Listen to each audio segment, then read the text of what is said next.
Good morning, everybody. Happy Monday.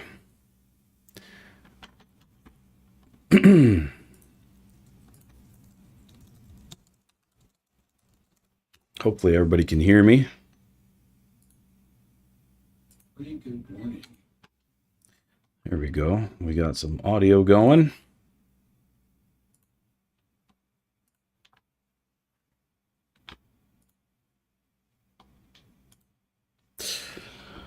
All right. Well, today is Monday, December 16th. I am in my second trade. I've already had one break even up here. Trade I took was this. We had the delta cross under the confirmation line, and then it ticked down under the delta. So I shorted that, but then it popped right back up from the green zone. So I got out at break even. And then basically the same exact setup. It ticked down under the delta again here. So I hopped back in there, and I'm still in this trade. And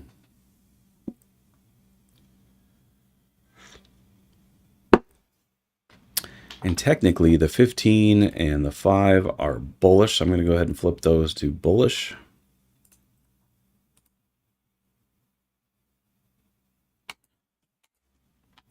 So we are technically in full bull mode here,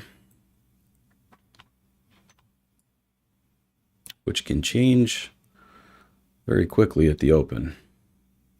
We're starting to put in a higher low, so I'm going to pull the plug there. Higher low from the lower power zone. So it looks like I end up getting 13.5 points out of that one. Small winner.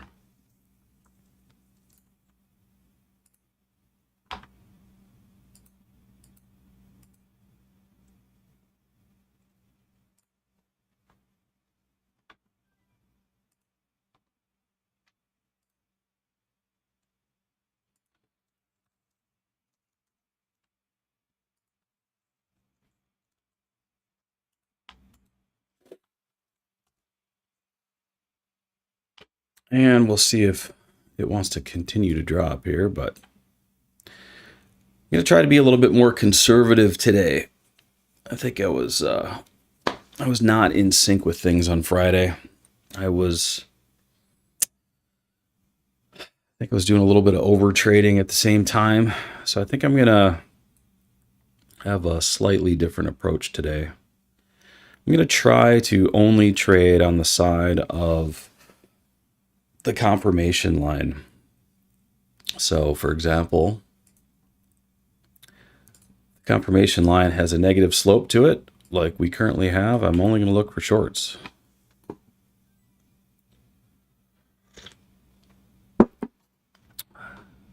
Well, negative slope or flat. If it's flat, you could pretty much take any setup in any direction. But I'm going to stick with that today and see if I do a little bit better.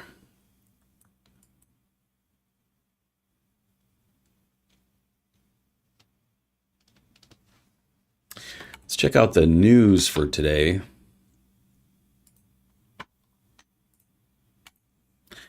Looks like the next high impact news event is at 8:45.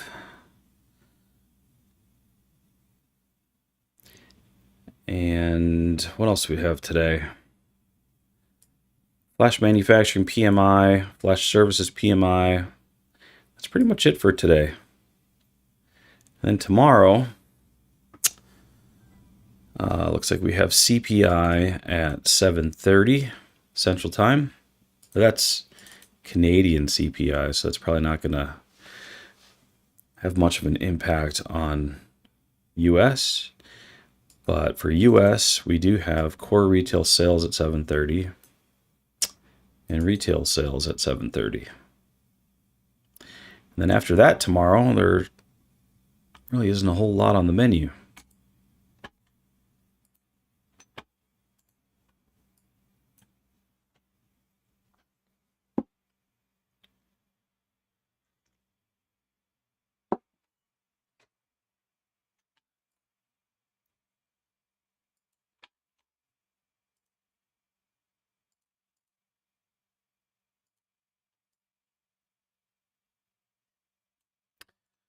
She is looking fairly bullish, though.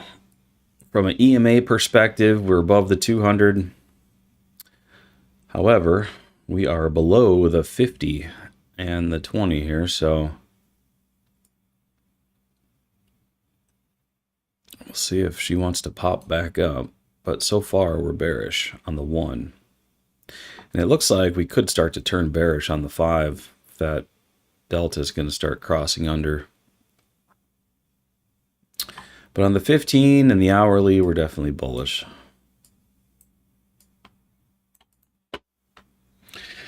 JWAS, good morning. FOMC rate Wednesday this week. That's the biggie. Okay. Does that mean tomorrow's going to be a choppy day? Probably. It's always choppy the day before in big anticipation.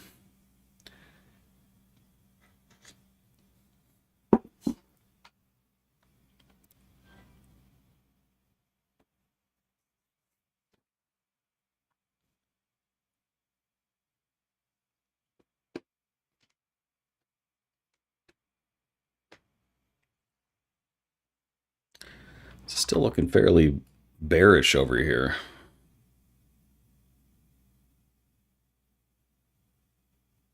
Delta's really weak.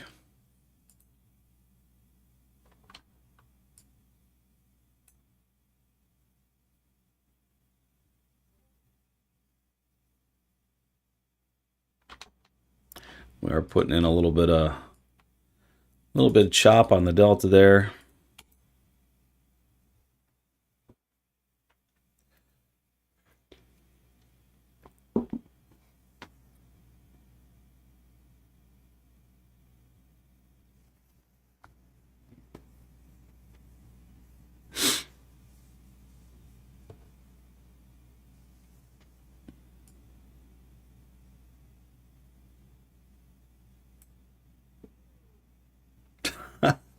Nice. JWAS says my MicroStrategy trade from Friday quadrupled in profit. That is sweet. That was a good move there.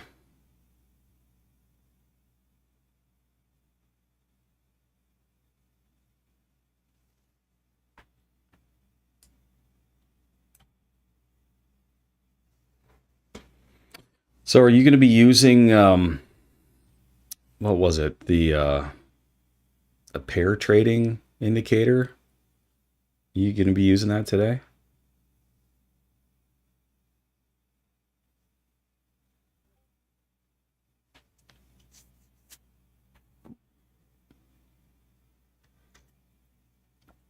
And does that even work well on, I'm assuming it works the same on like a 1 minute chart.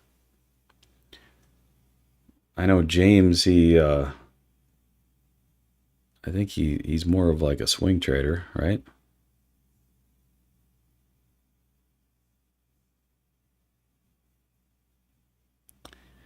PTOS and C delta. What's PTOS? Is that the pair trading something or other?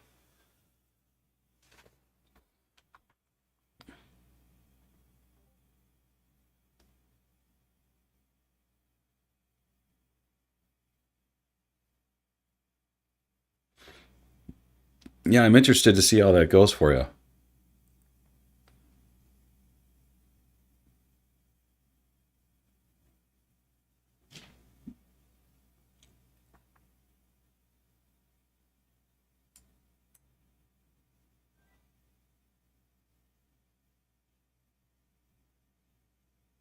Pair trade on steroids. Is that what James named it? Is that the official name?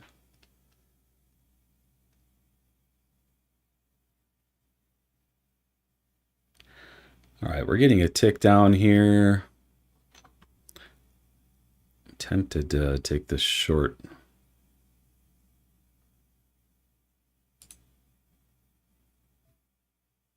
There's the 825 candle. I did pull the trigger right on the close there.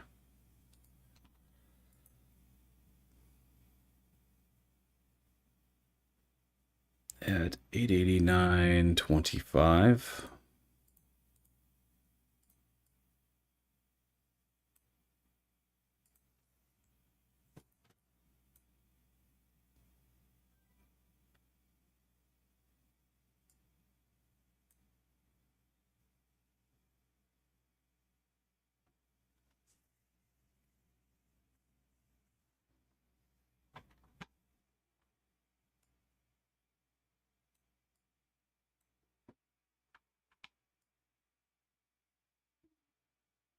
Got VWAP sitting down here at 837.50.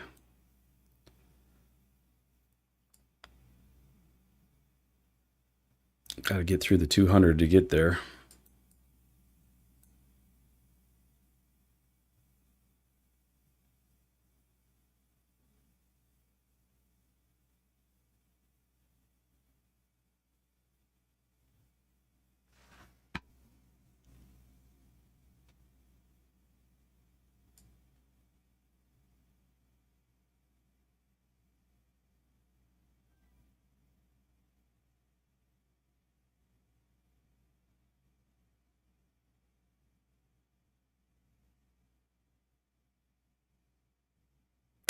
Got the open here in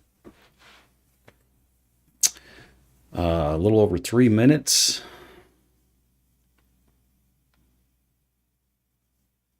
I took that tick down from the green zone, which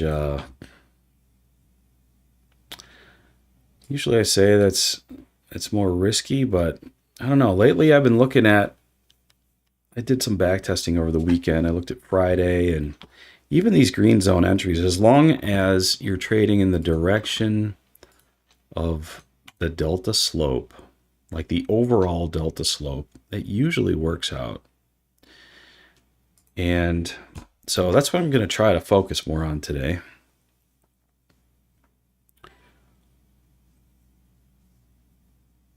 So far, so good.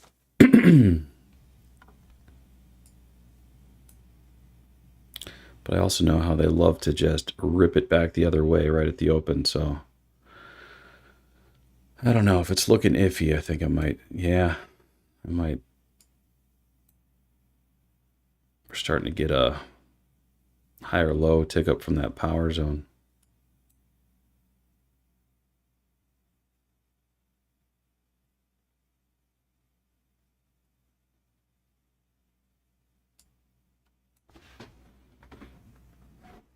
And we've been bullish the whole time, so it would make sense if we bounce on the 200 here.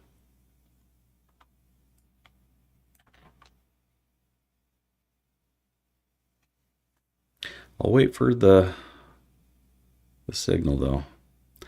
If we tick up in that power zone, I'll pull the plug.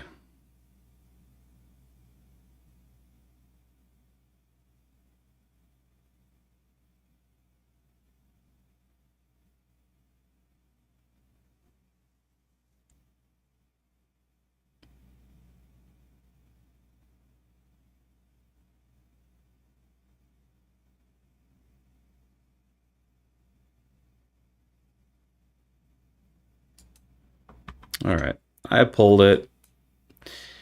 We got that tick up in that power zone. We're like 1 minute before the open, so I'm going to be a little more conservative. It's break even. Actually, it's slightly in profit, but I will call it a break even.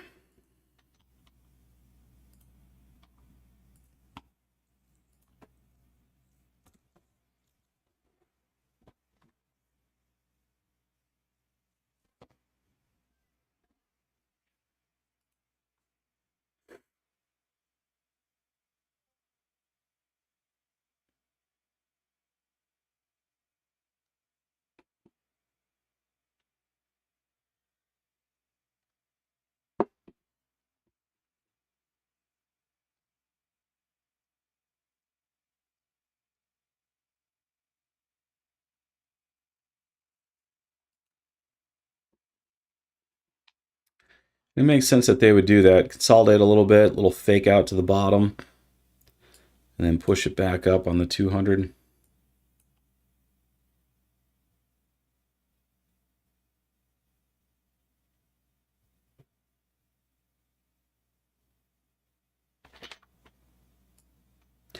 Looks like we are open now. And we are pushing up. That would have been a nice flip there if I flipped on that one.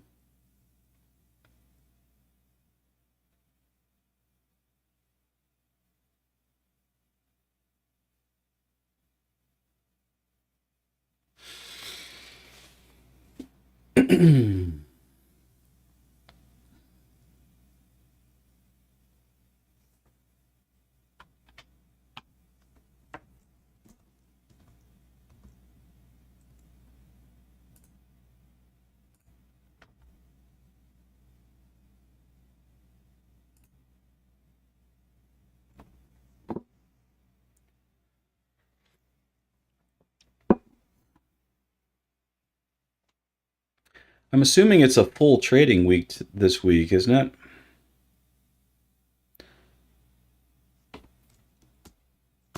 I don't think we really get into the holidays until next week.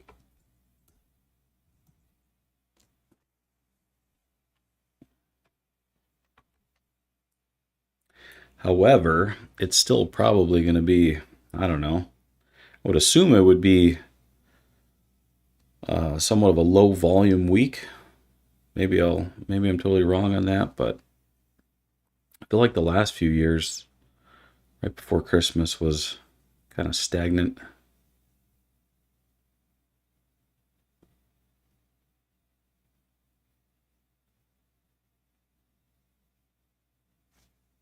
All right, was that a big fake out to the upside there?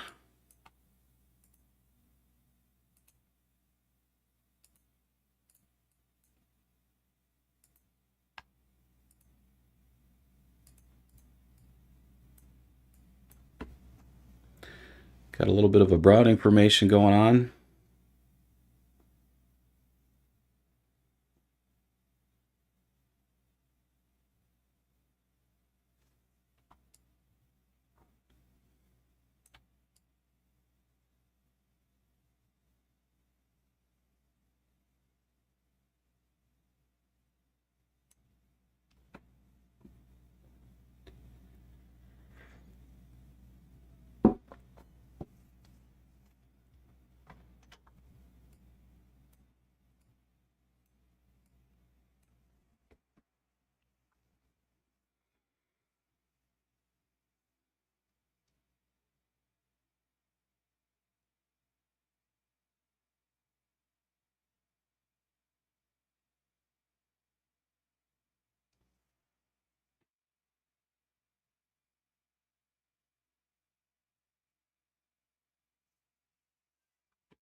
So we popped up here and then we pulled back, and notice how it just kind of kissed that session VWAP right there. That's the orange line.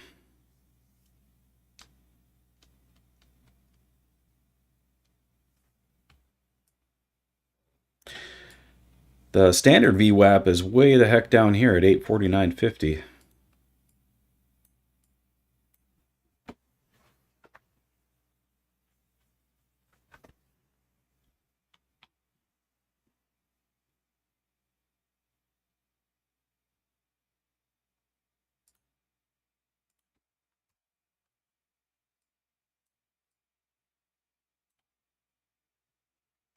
It's like we're barcoding a little bit here.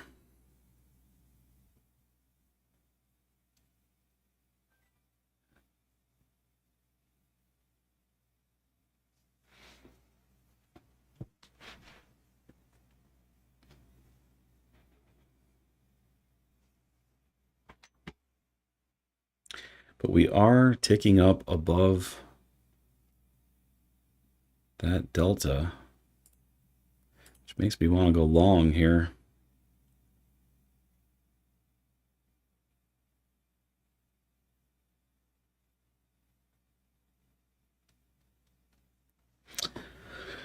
I'm going to be patient though. I'll wait a little bit.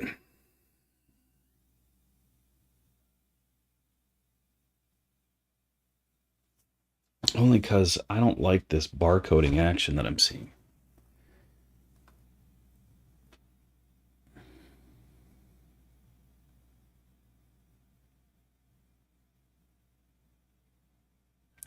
Keep in mind, we got that flash services PMI today at 8:45. It's in about 10 minutes.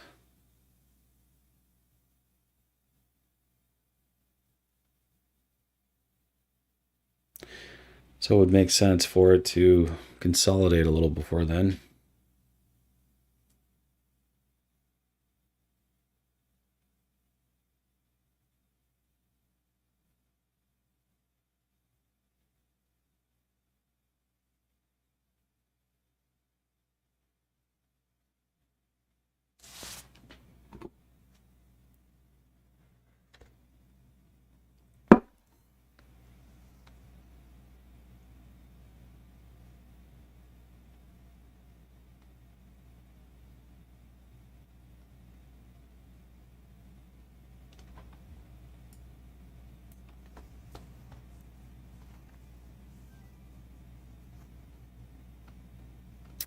Well, we put in a lower high. That's not good for the bulls.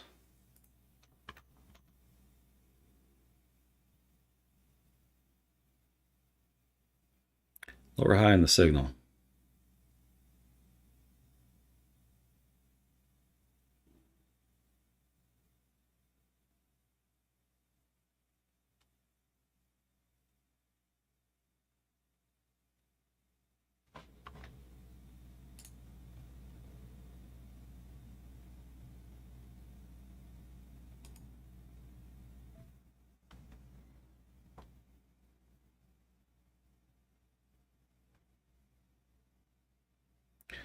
Went ahead and threw a limit order up there on the 8.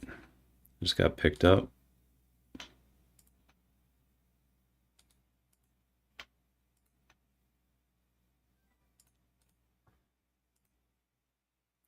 At 914.50.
Looks like they're trying to push it back up here.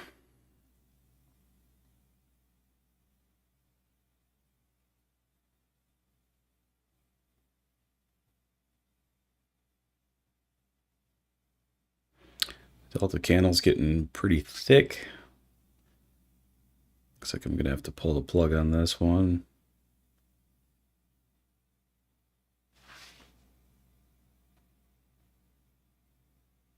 Yep.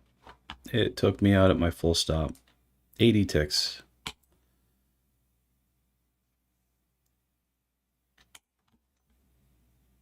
That's 20 points.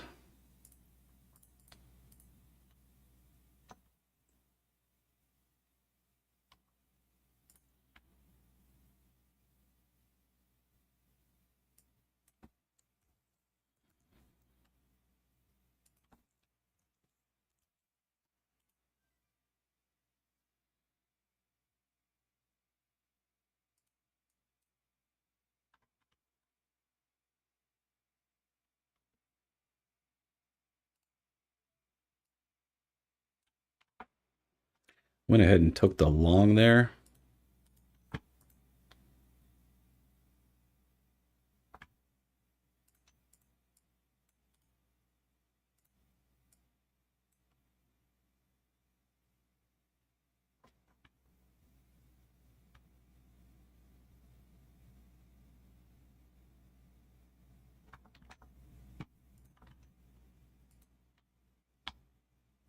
I said I was going to try to trade in the direction of Delta slope more today. So that's why I went long there with that. The size of that Delta candle, you know, it was pretty big right there. So it appears to be gaining momentum to the upside. However, this candle is just looking a little nasty.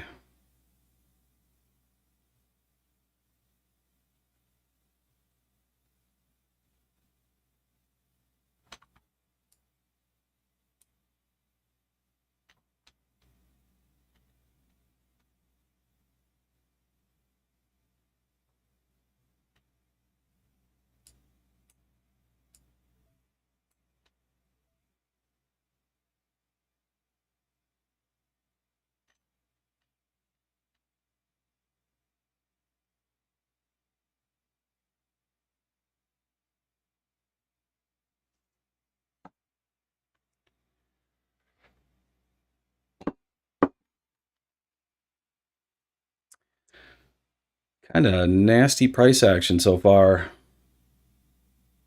Come on, you better not hit my stop.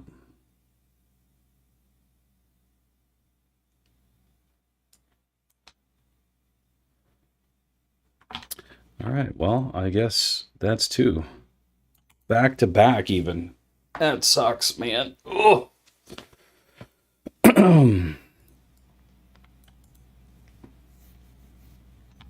We had those big fat Delta candles and everything, and then she just turned right back around.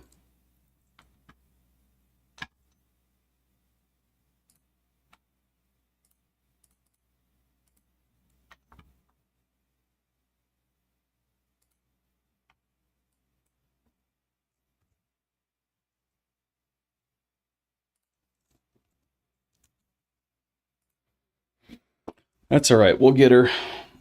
We will get some. It's early.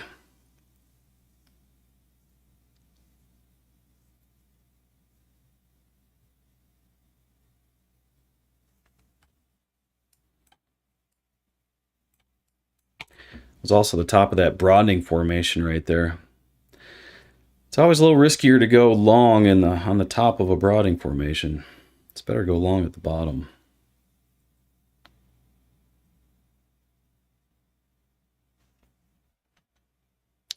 But you know, we had that consolidation. We had the breakout. Delta candles looked really good. I mean, everything pretty much lined up for it. Except the only thing that didn't really line up is the signal line was under the delta in the red zone. That's not ideal.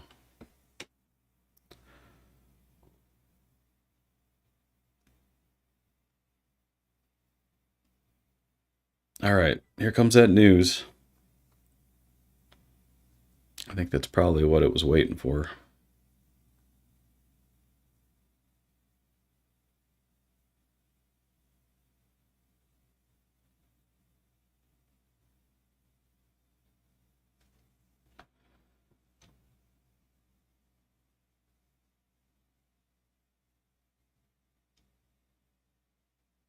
I can see the spread getting super wide right now.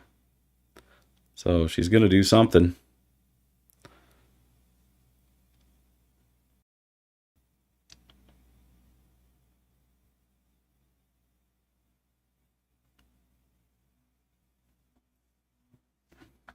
You know, the other thing is I'm using a 80 tick stop, and if you look at the 4 times ATR number, we're sitting at a 76 right now.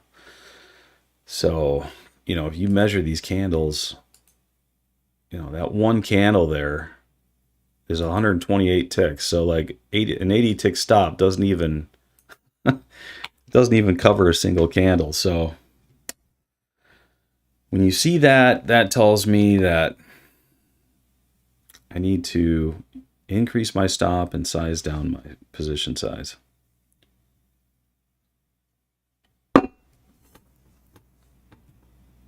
Or just not trade until it comes down.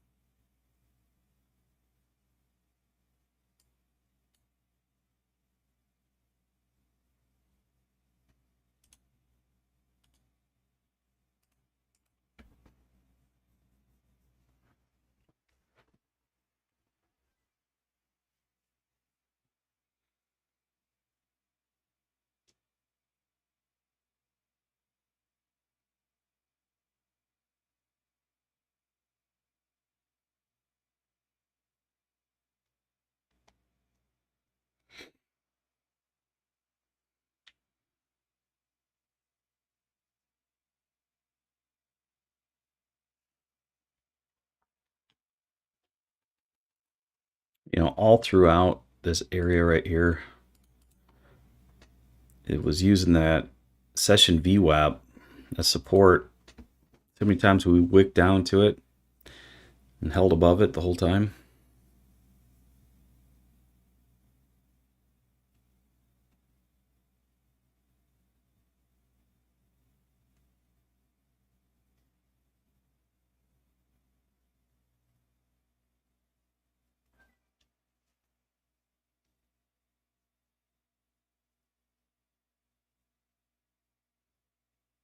Well, now that that news is in, we don't have any other news today. So the market should be free to run wherever it wants to run.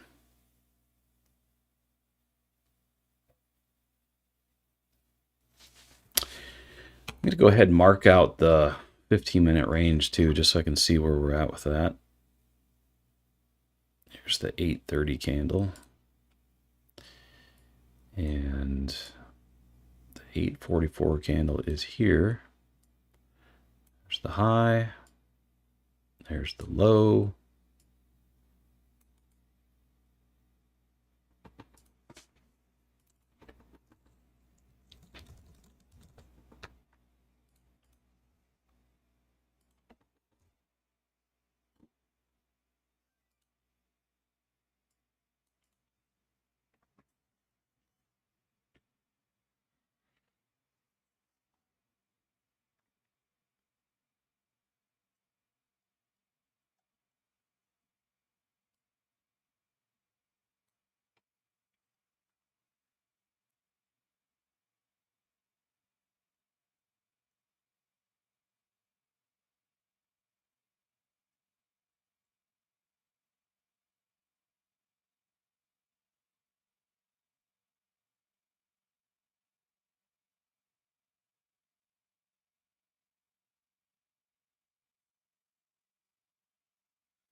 Starting to tick down below that delta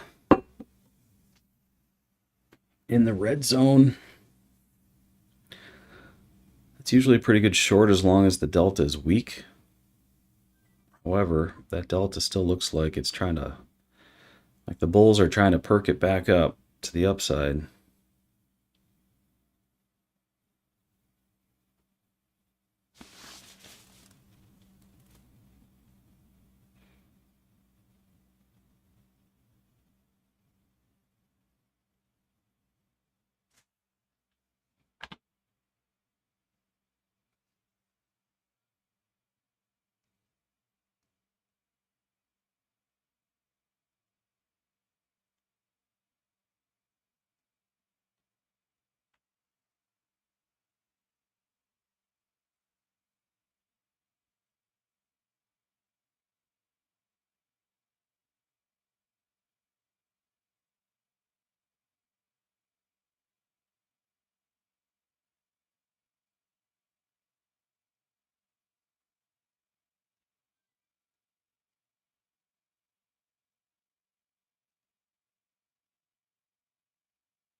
What is Bitcoin doing today? Oof. Got a nice little pop since we've been on. You know, last night it hit 106, 500, somewhere in there. Pulled back overnight. No, she's trying to pop again.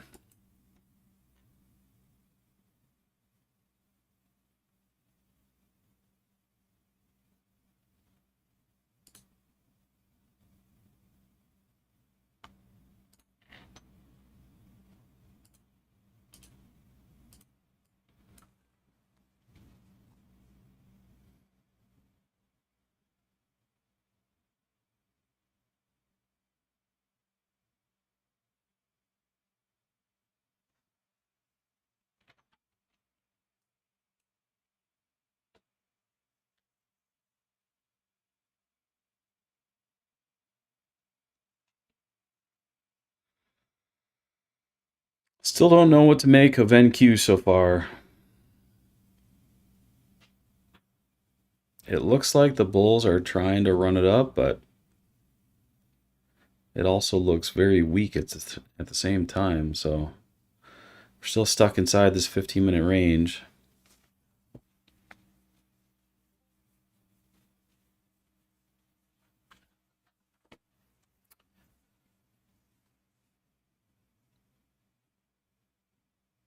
The delta is ramping up though.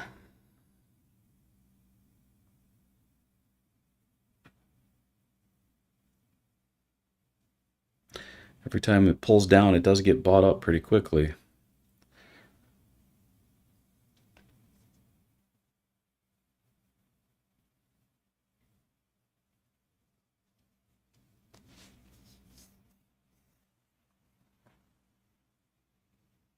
You know, we got the previous week high sitting down there too that we've been sitting on support. Previous week high is at 908, 21,908.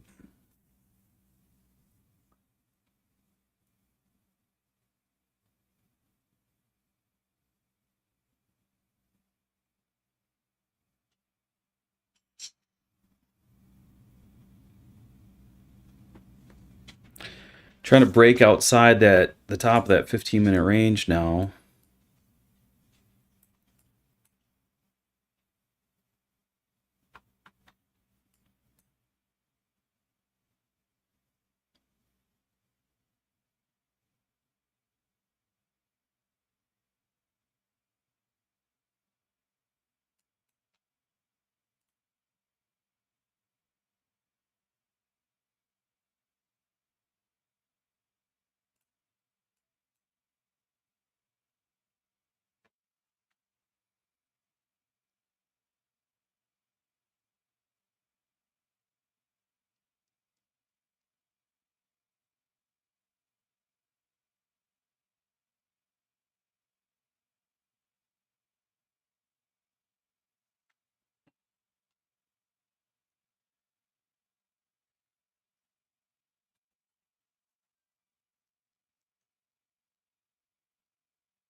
Right now I'm waiting to see if we get a retest of that range.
Well, we just kissed the top of that range.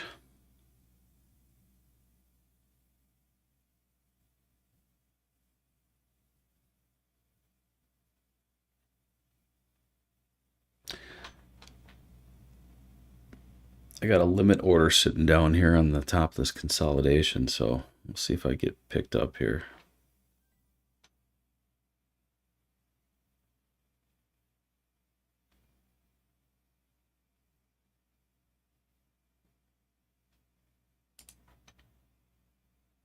Basically right here. And I just got picked up.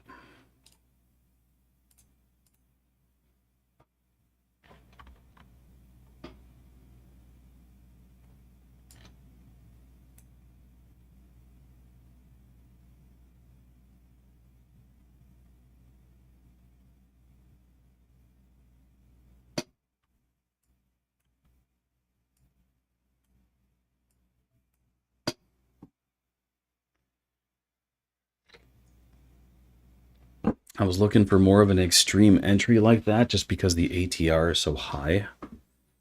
And I know that my tiny little 80 tick stop is probably not going to be enough. So getting picked up on wicks like that is much preferred.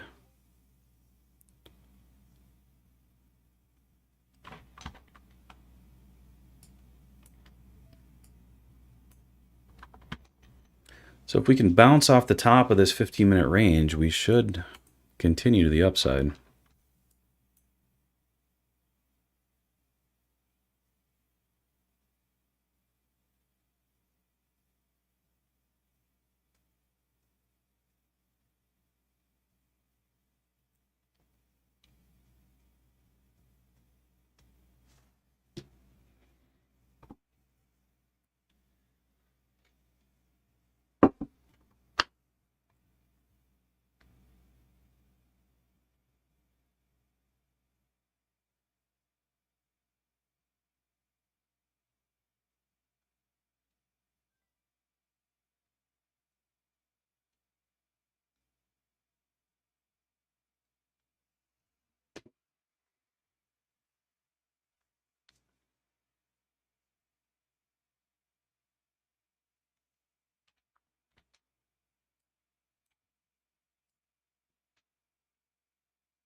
All right, stop is at break even.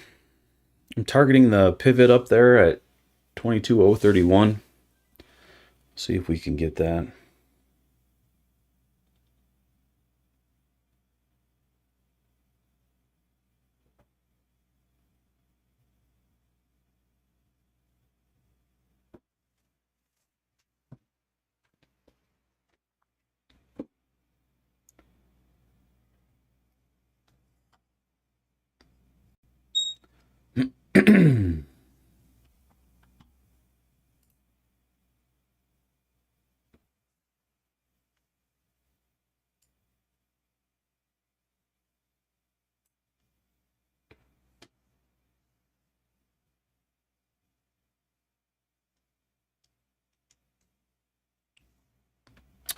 That entry was right there on the top of that broadening formation. Almost perfectly.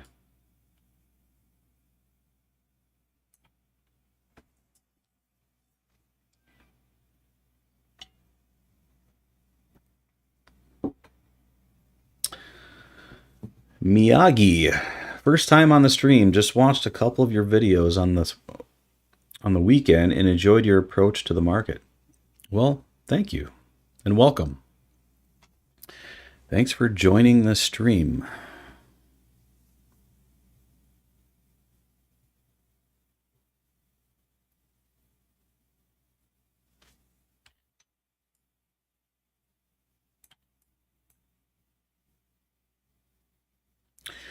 In addition to that pivot line up here, we also have, you see that faint green line up there? That's the average daily range.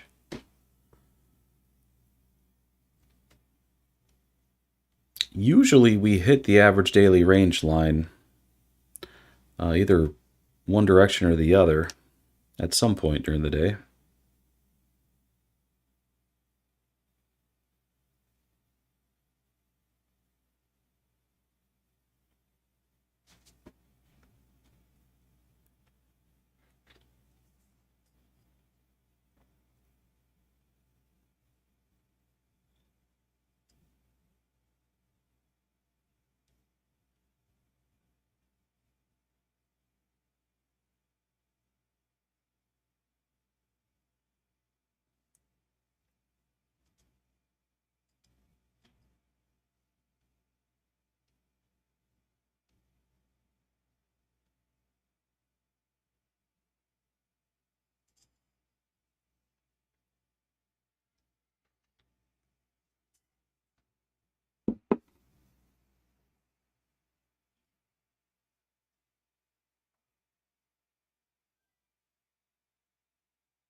Seems like it's struggling a little bit to get up there.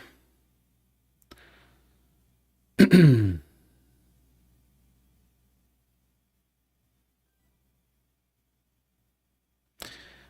testing that 8 SMA. I'd like to see it just stay on that side of the 8.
Well, we closed under the 8 once. This looks like it might be the second time.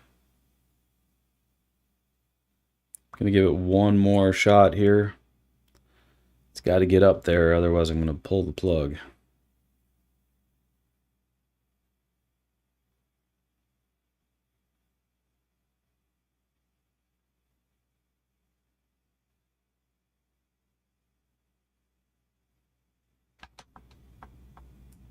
Notice how when we closed below it, it pulled back up right up to that 8 and then rejected. That's where I should have took profit right there, is right on the 8 as it pulled back up. Hopefully this is just a little bit of a bull flag, and then we go up another level.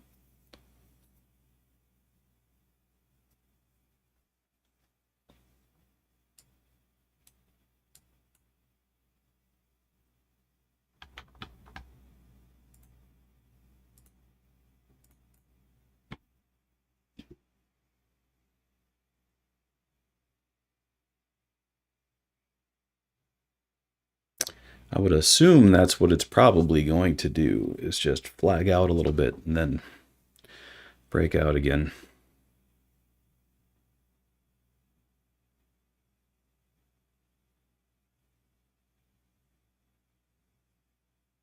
The delta's still fairly strong, so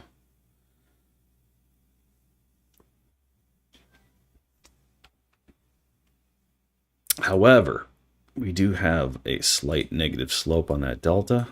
So if we pull up and then tick down under the delta, then I'm for sure going to pull the plug.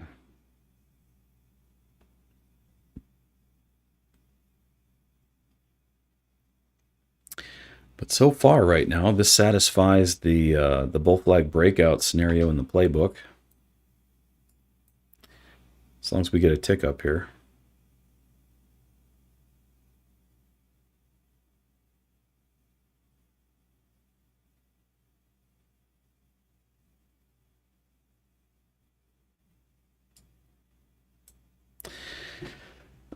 And this run here does give me a little bit more confidence, just because we did break outside that 15-minute range and retested it. It's never a guarantee, but it's usually when the market has picked a direction.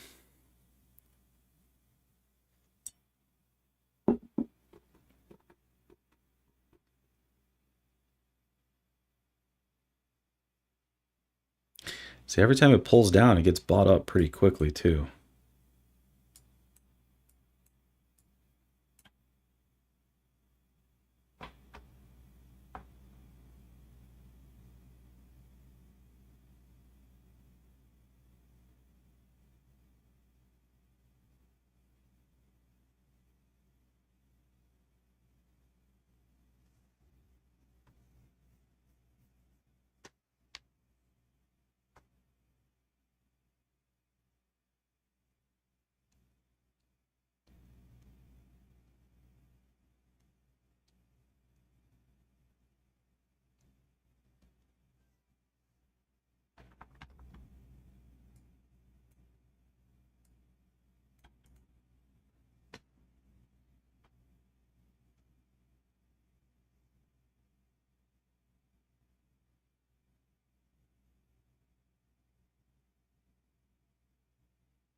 Oh, we officially got a tick up there.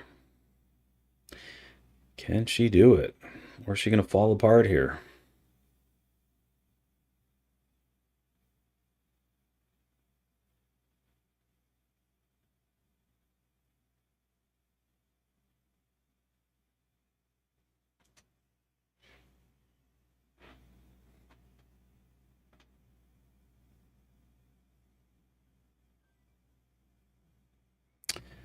Delta's actually tapering negative right there. We are getting a lower high tick down. It's flashing. So I might have to pull the plug on this one here.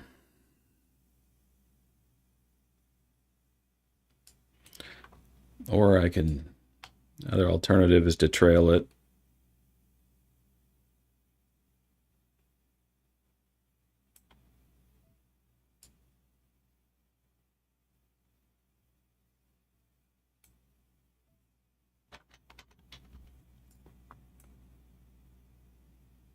Got a trailing stop under that wick.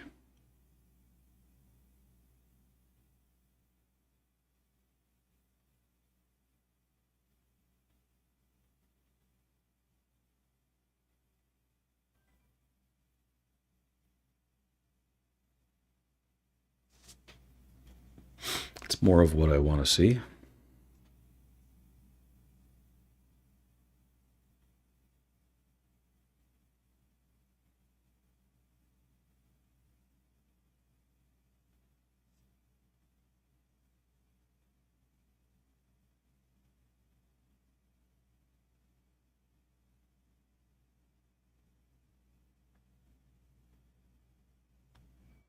It is looking dicey, though. That delta's negative now. Come on, market.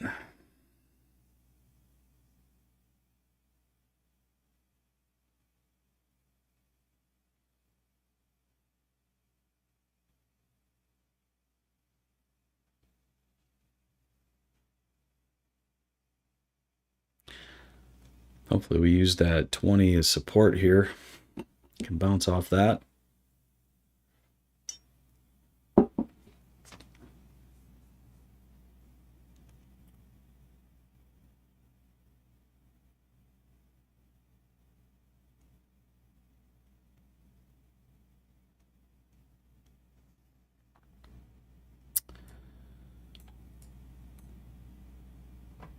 It's a little concerning that that delta is negative now, though. So we do got to break out of here, or this is going to fall apart.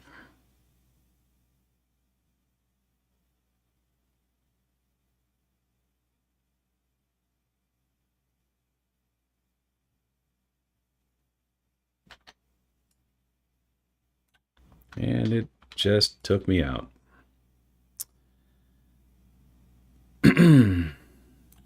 25 points.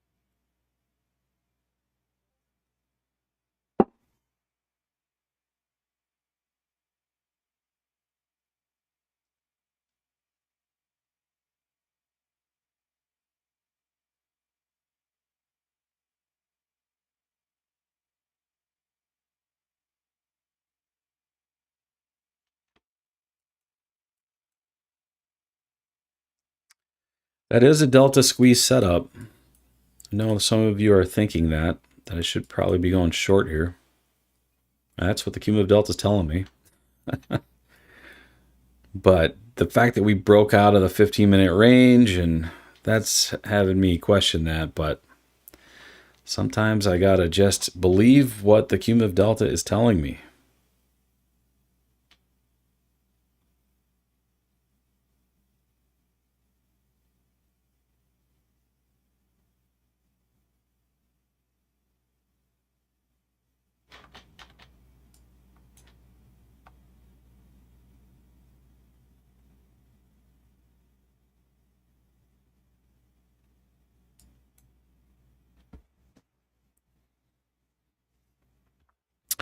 But it basically flagged right here.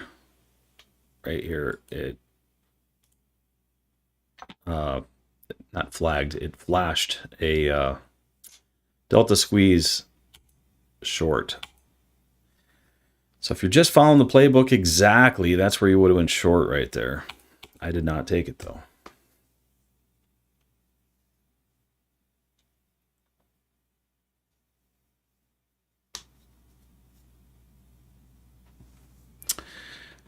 Miyagi, do you have an ideal target in mind, or do you ideally hold as long as possible until you see it invalidated through the delta confirmation line?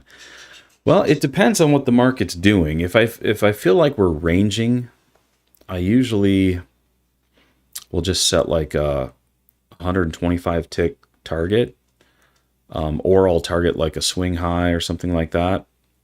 Like if I see an obvious target, sometimes I'll just go ahead and target that. But what I prefer to do is to just let it run until the delta tells me that it's done. So like right here, That's what I was trying to do, is let it run until it told me that it was done. And it told me right here at 9:11, it told me it was done. And so if I should have just pulled the plug exactly when that happened, but I was a little bit of a disbeliever. And that's something I still kind of struggle with, is not believing the indicator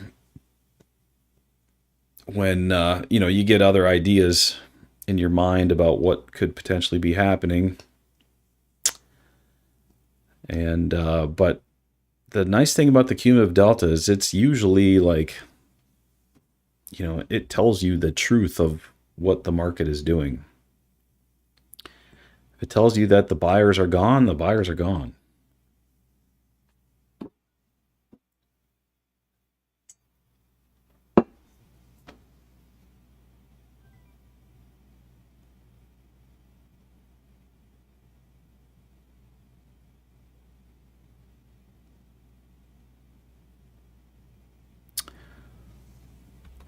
That doesn't mean that we can't get another bullish setup here, though. That's what I'm waiting for now. I'm just waiting for the next long setup. As long as we stay on top of this 15-minute range, I'm going to be looking for a long.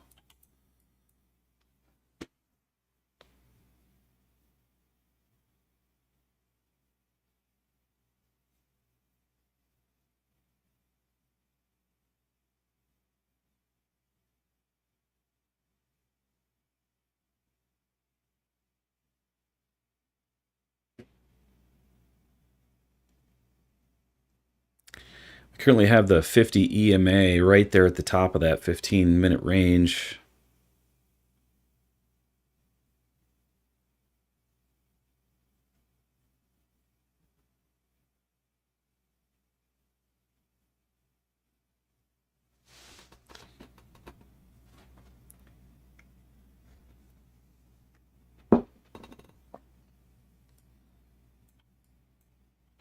It's kind of looking like she wants to break down, though.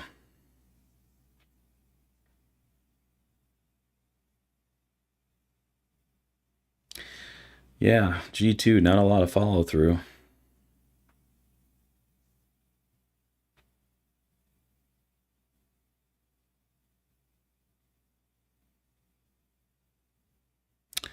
Starting to lose that 50.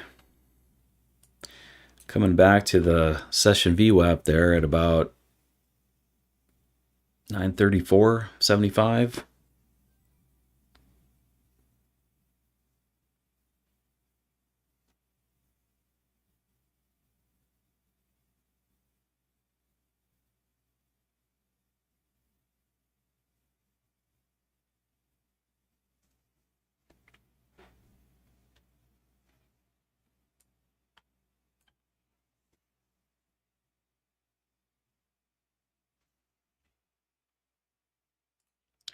Curious to see if it takes out this low. Yep, it just took it out.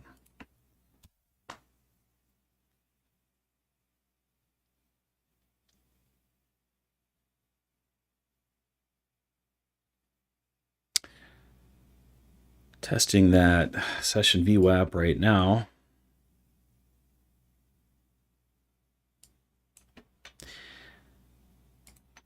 Now, do you see how earlier I pointed out how we started to get a little bit of a negative slope on this delta up there? I pointed that out, and we saw the delta squeeze. I didn't believe it, but it is looking like I should have just believed it and took it right here. That would have been another 40 points almost already.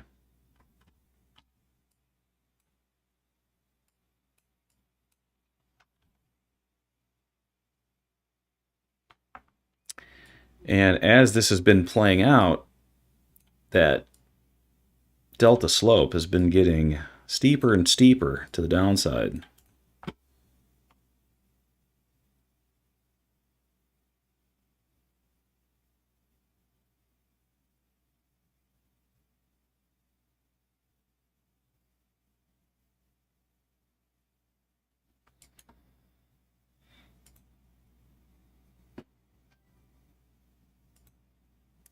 All right, we're going to get a bounce from this power zone now. We're getting a tick up in the power zone right on that session VWAP.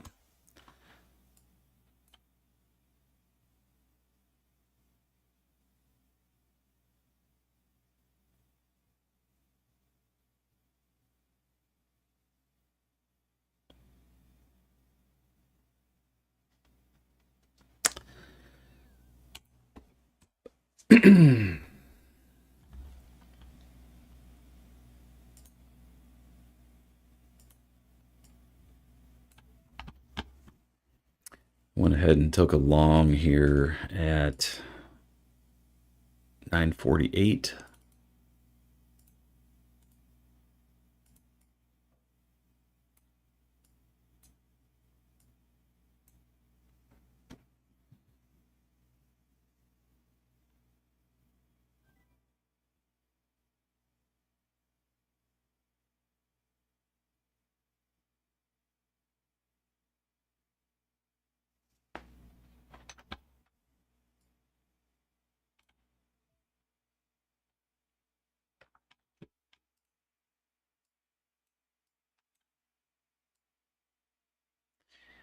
I'm going to go back and try to target that original target, 22,031.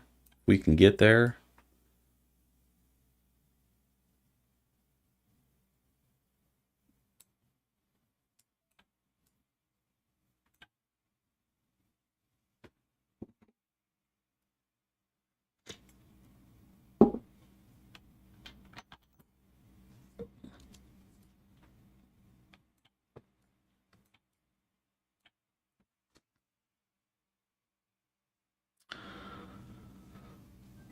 Ludwig, hello. How to find and configure the exact same cumulative delta indicator what you have, please. At the link, or at the top of the stream there's a link to the cumulative delta playbook. You can download that, and there is a link in the playbook that links to my exact template that has all my settings and everything for the cumulative delta. And that will set it up exactly as you see it here. It'll also put the hourly, the 15, and the 5 on your chart.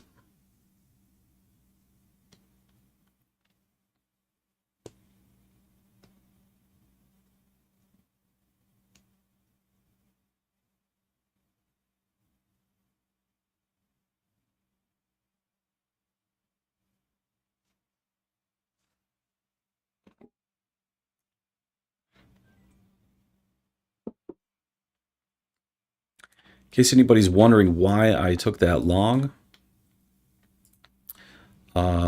first reason is we've been pretty bullish. So the hourly, the 15, the 5, those have all been bullish.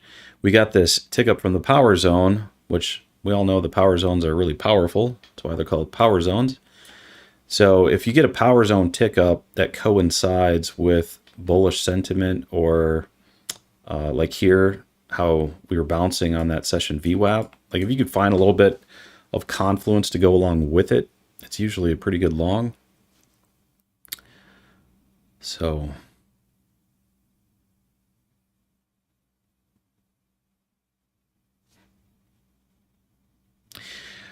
one of the things I was kind of playing around with in my head this morning is if I should only take power zones today in the direction of the highest sentiment. So like if we're, if the delta, like even though it's crossed underneath the confirmation line here, it's in the upper half. So as long as it's been hanging out in this upper half, see, it's been in this upper half this whole time. As long as it's doing that, then the majority of the sentiment is on the bullish side. And so taking power zone tick ups on that side and not taking them on the opposite side, those are going to have a little bit more higher probability. So like if you look at these down here, like here's one here. And then, here's another here. And the first couple, it kind of just went sideways, but this one here did take up off to the upside. But generally speaking, if you stick to that side, if you're just taking power zone entries, that acts as a somewhat of a filter for the chop that happens in the middle. You know, it's like earlier, we had all this kind of little choppy action in there. And if you take the power zone entry, you're getting the extreme on that side of it. So usually it'll chop.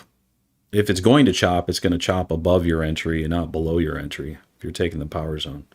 Usually, not all the time. There's no guarantees, obviously.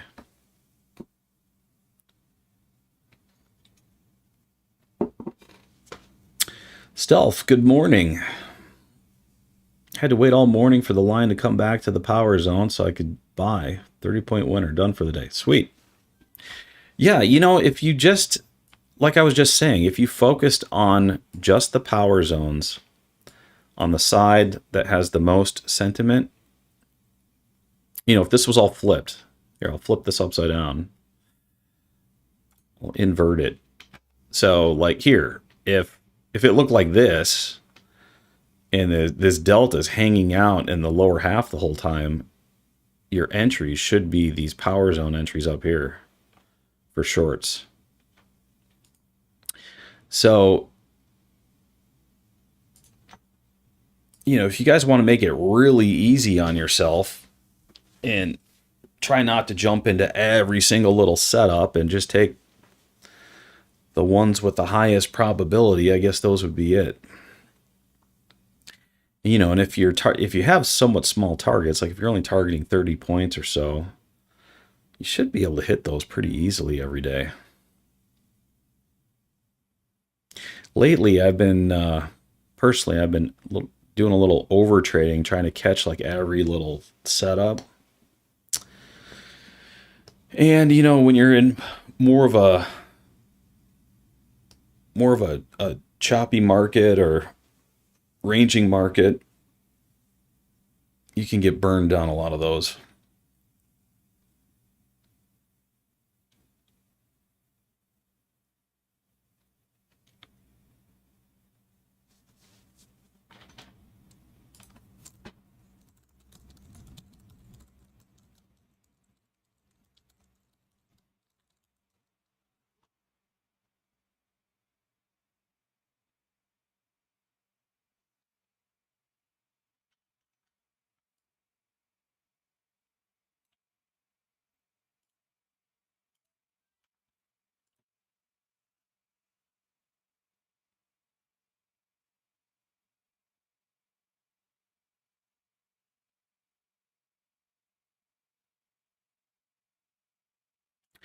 Well, if we could hit this one, it'll be pretty nice. It'll be 83 points on that trade. If we can get there. We thought we could get there the last time. It came a little short. All right, I'm going to fill up my coffee. I'll be right back.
So far, so good.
WH.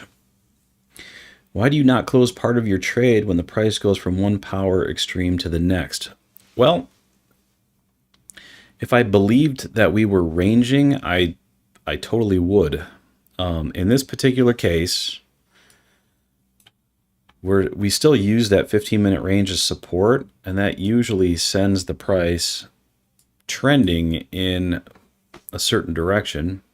So in this case, I'm just overly bullish, and I have this idea that we're going to hit this pivot up here. And so that is my ultimate target. But if I was just going for, the easy profit in the bag, I totally would have taken profit right here at that first tick down in that upper power zone. And actually, that's what I recommend that you guys do most of the time. If you're just looking for easy profits, that is where it's at. So the first time it ticks down in that opposite power zone, you should take profit there, unless you really have strong conviction that something else is happening or that you're going to continue trending.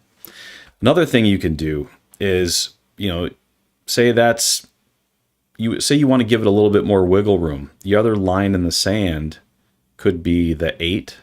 So see how we've stayed on one side of the 8 this whole time? It wicked to it, but it didn't close below it. So close below the 8 is sometimes what I use depending on what the market's doing.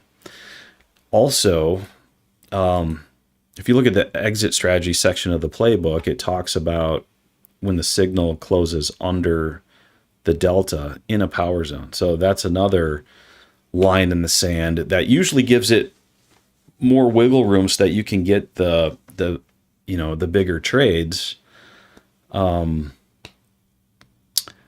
That's typically a really good exit point right there.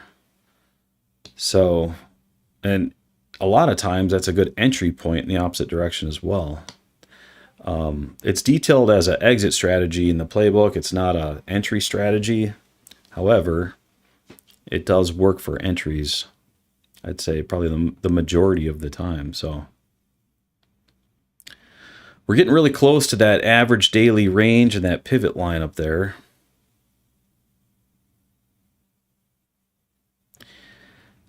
So if we don't quite get there and the signal closes under the delta, I am going to pull the plug.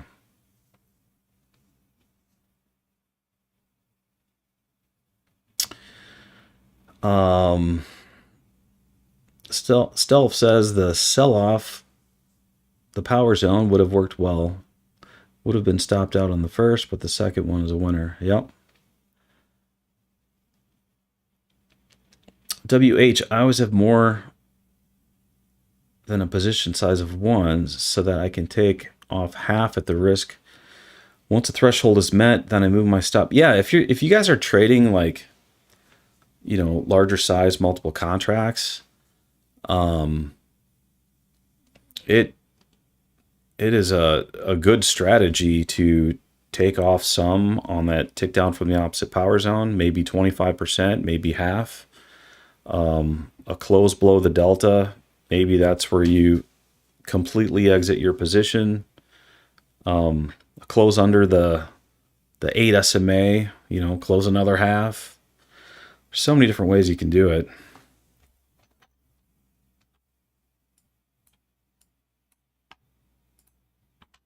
I tend to be an all-in, all-out kind of guy. Just because every time I try to scale in and scale out, I just personally I haven't really saw really good numbers doing that. I've seen better numbers just going all in, all out. So, but that doesn't mean it can't be done.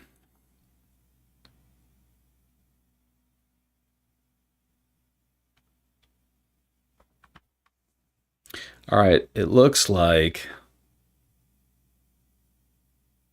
come on, stay above that 8.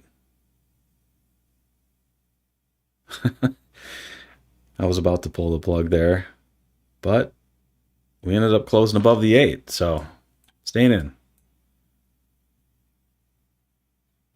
See, we barely got a close under the delta. So like if you want to be conservative, you take profit right here.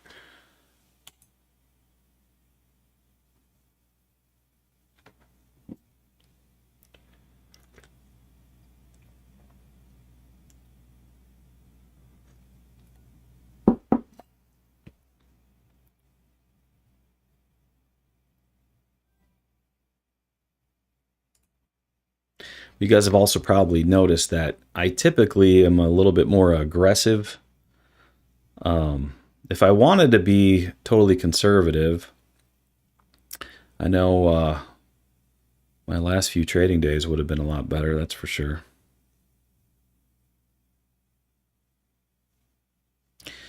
But the more conservative you are, the less you're going to get those really big wins, and those really big wins can make up for a lot of the tiny losses.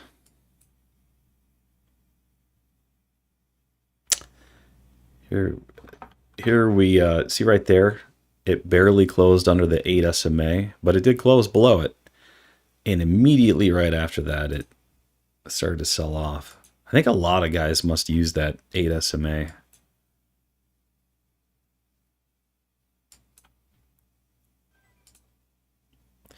We also have a potential of a bull flag breakout here to hit my target.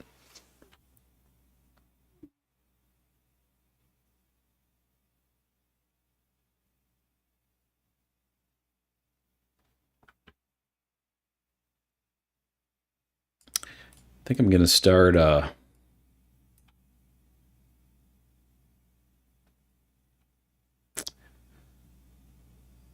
was going to say, I think I'm going to start trailing here, but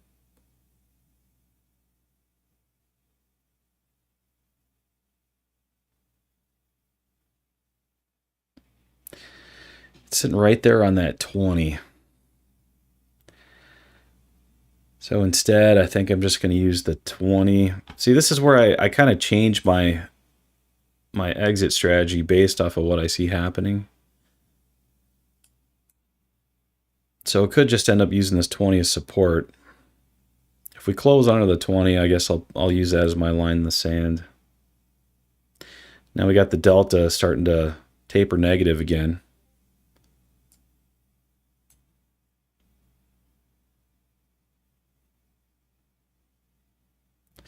So this is what I mean by, like, if I was more conservative, I would have got a better exit here. So I just pulled the plug on that, closed under the 20. So I ended up getting 47 3/4 out of that. But, you know, earlier I said, okay, if it closes under the delta, that's typically a really good out, like right here. That's where the signal closed under the delta, 939. Had I taken that, that would have been 65 points. So sometimes, you know, when you hesitate even by one candle, it changes all your numbers. Anyway, 47.70, 47.75 is still pretty good. So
yeah, JWAZ is killing it on MicroStrategy right now.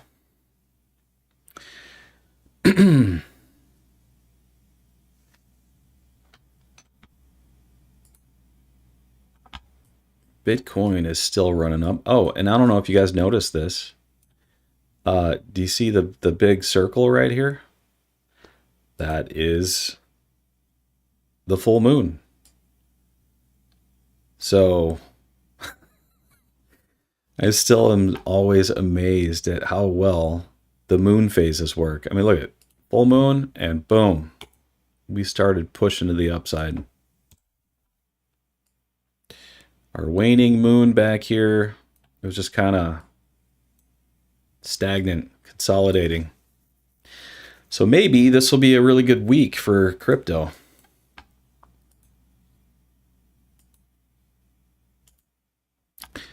Let's check out the, I'm going to add the moon phases to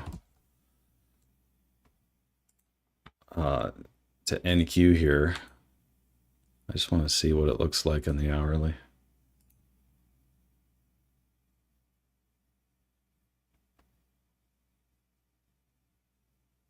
Actually, let's go to the daily.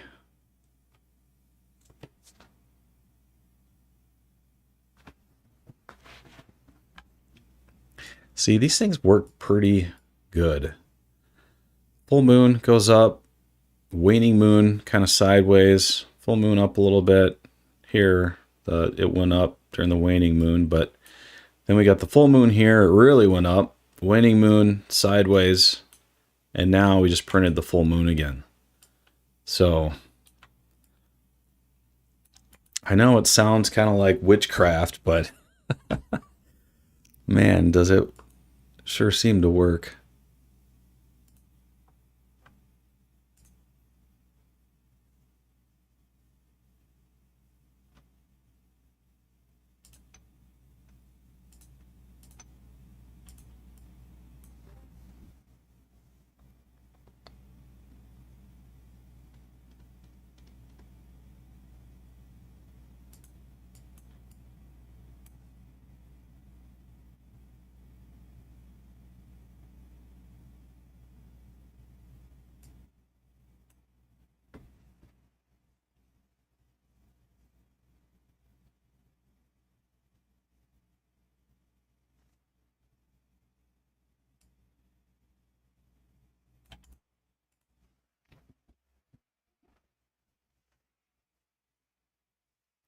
Still sitting on top of that 20.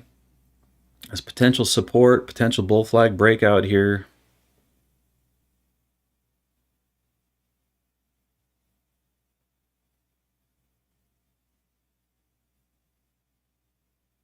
Delta's very thin. It's negative, but it's thin.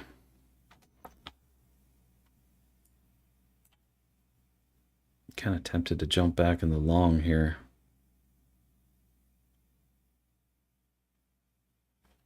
We're getting that tick up, but it is in the red zone. So I'm passing on it.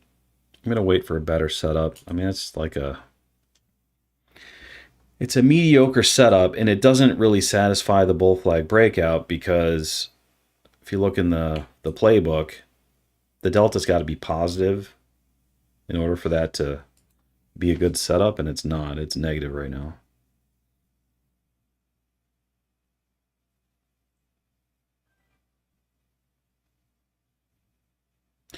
If anything, it looks like it's setting up for a short.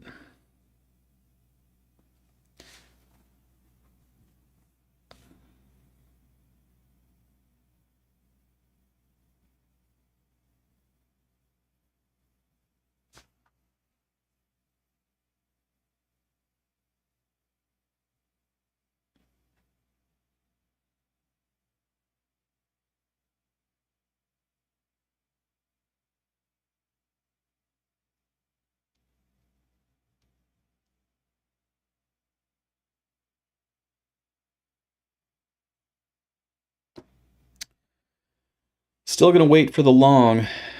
Just, I need a better setup.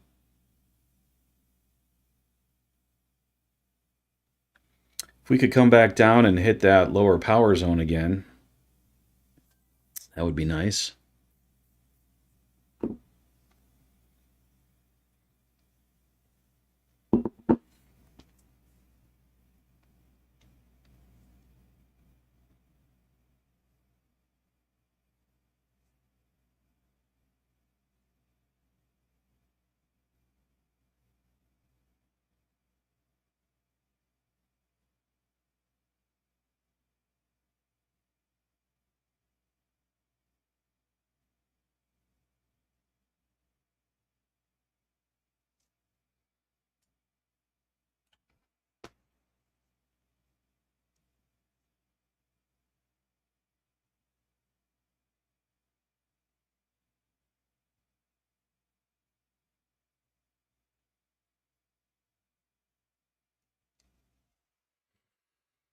Miyagi, I'm just going through your playbook on my other screen. Thank you for putting out something that has some great content.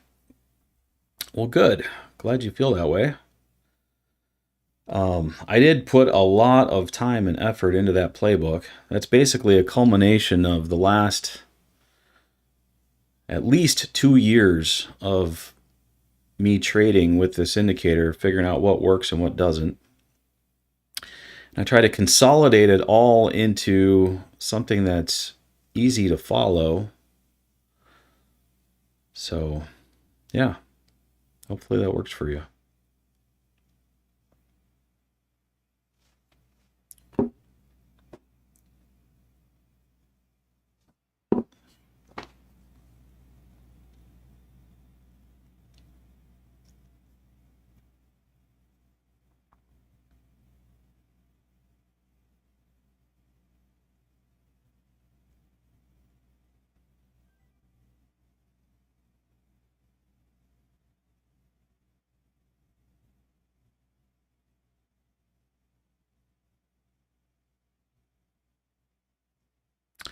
You know, personally,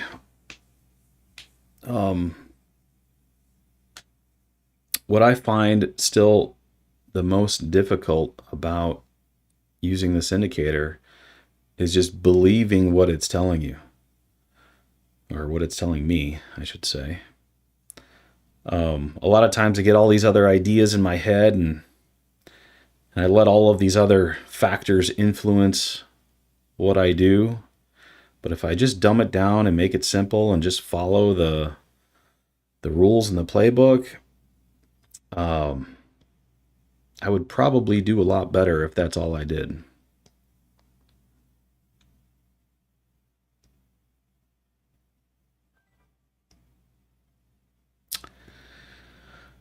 What would be some realistic expectations with your strategy. Example, win rate, risk to reward. Well, it really depends on what you see. If you read through the playbook, it's basically laid out where you have multiple entry strategies and multiple exit strategies. So for every entry strategy, you have a number of different options for exit strategies, and depending on which ones you choose, depending on how you identify your market conditions, your win rates, and your risk to reward, all that's going to change.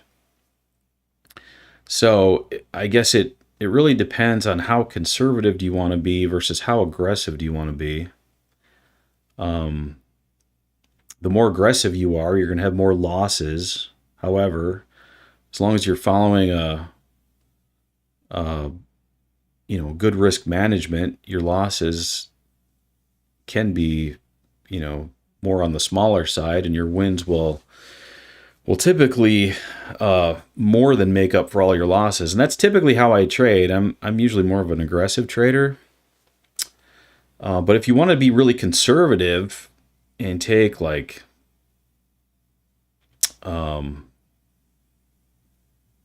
like your highest probability setups, like the one I illustrated earlier, this tick up from the power zone when the delta's been in this upper half the whole time, like that's a pretty reliable setup right there.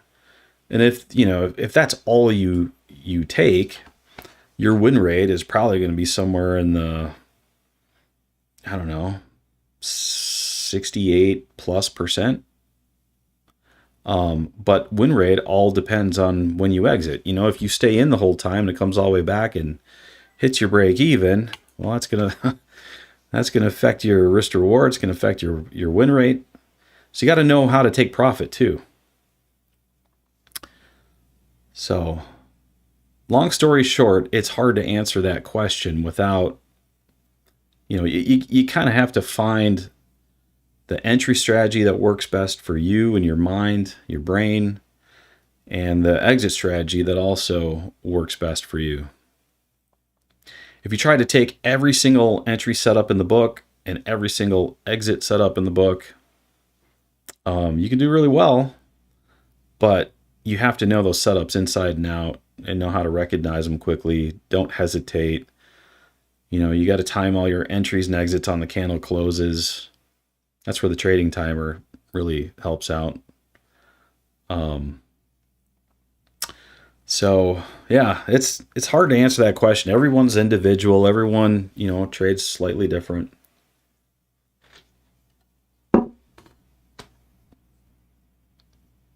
But generally speaking, what I would do if I were you? I would take a couple of those setups in the playbook,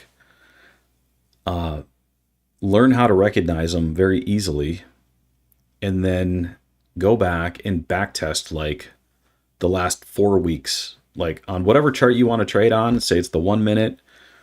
Take the last 4 weeks and just, on a Saturday or Sunday, run through every one of those setups, keep a little spreadsheet, and record your win rate and your risk to reward, and try to use the same exit strategy for all of them.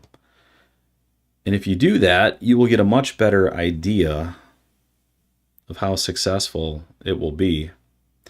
And every time I do it, I try to backtest at least once a week, and just to keep my mind fresh. And I try to do it in replay mode, so that when you first start out, you probably don't want to do it in replay mode. You want to do it, just look at the chart and see if you can recognize the patterns first. And then once you feel like you understand the patterns and how to recognize them, then go back and do it in replay mode and see if you can do it in like real time. And just, you do shift arrow from candle to candle to step through the candles. And when you see the setup, and try to do it on the candle close. And just, mark the screen every time you get one of those setups. And when I do it, when I'm back testing, my win rates tend to be about 68%, somewhere in there. Doing it in real time is definitely, it's harder. But the more you backtest and the better you get at recognizing the patterns, the better your win rate and everything should be.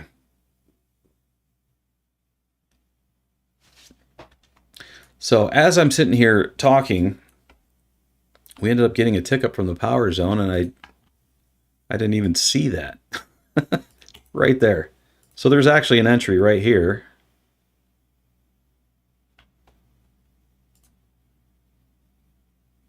Right there. I should have entered there. I'm going to go ahead and put a limit order there just in case I can get tagged in quick.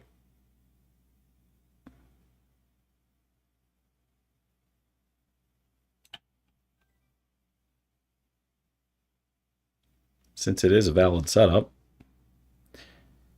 And I just got tagged in. Hopefully it doesn't fall apart here. Now, we are ticking down. So if it ticks down and I'm underwater, I usually like to pull the plug for a small loss.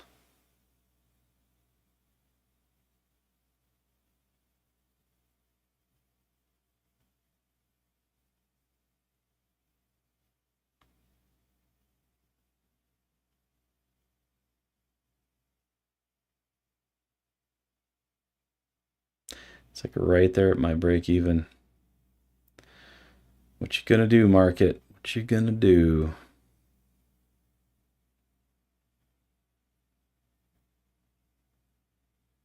I'm gonna wait for this candle close right here. If we close below, I'll pull it. Below my entry, that is.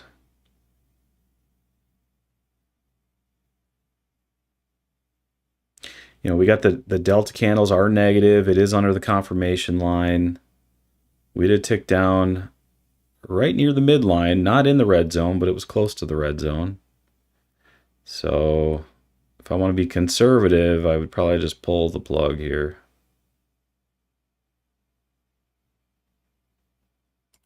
All right, I just pulled it at break even right there.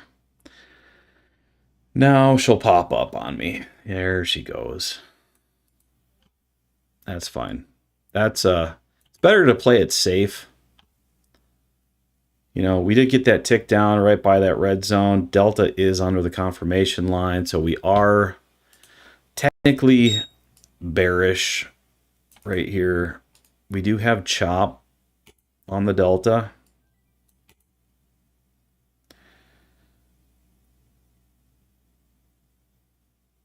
That's the first chop box we've had since what is it over here? Since the open.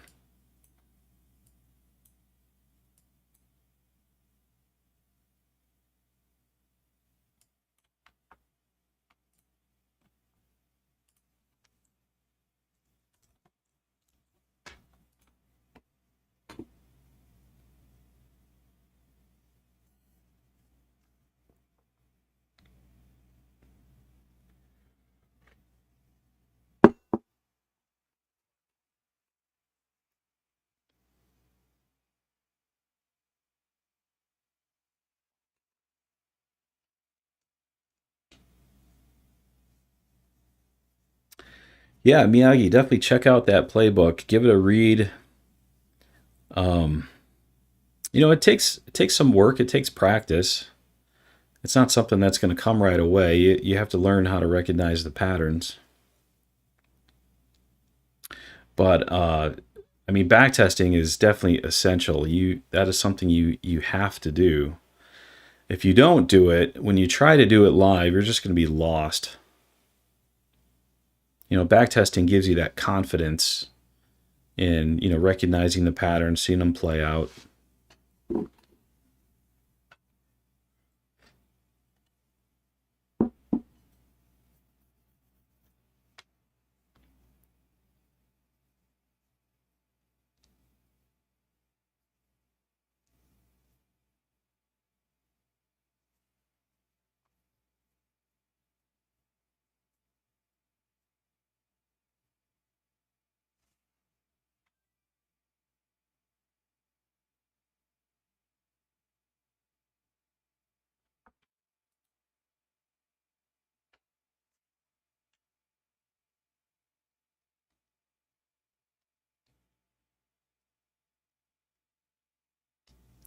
The other nice thing about the playbook is it teaches you how to recognize chop and um, it how to learn when not to trade. And I think that is still one of the things. It's something I still struggle with. If I followed the playbook exactly, I would struggle a lot less with it. It's just so hard to do psychologically. You know, you want to put on trades and you want them to work out. You want to make money, and so sometimes if the like right now I put this chop box on the screen. Like one chop box is fine because usually it just needs to chop a little to kind of get going. But if there's one there and then you have another chop box on the screen, then there's another one, you start to see that you're basically just continuing to chop. Recognizing that early, or learning how to recognize that early, tells you when you should step away and walk away from the market. Because if you don't, and it continues to chop, a lot of those setups in the playbook, well, even in chop, a lot of them will work, but there are, a good number of those setups will still, you'll lose money on them, or the winners will be so small, it's like not worth it. So it's better sometimes to just walk away when you start putting those chop boxes on the screen.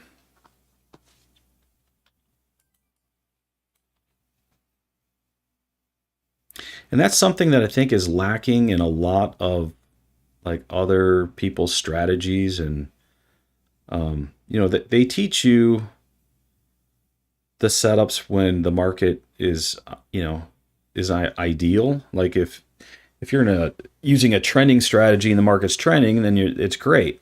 But the second the market stops trending, you're going to get eaten alive.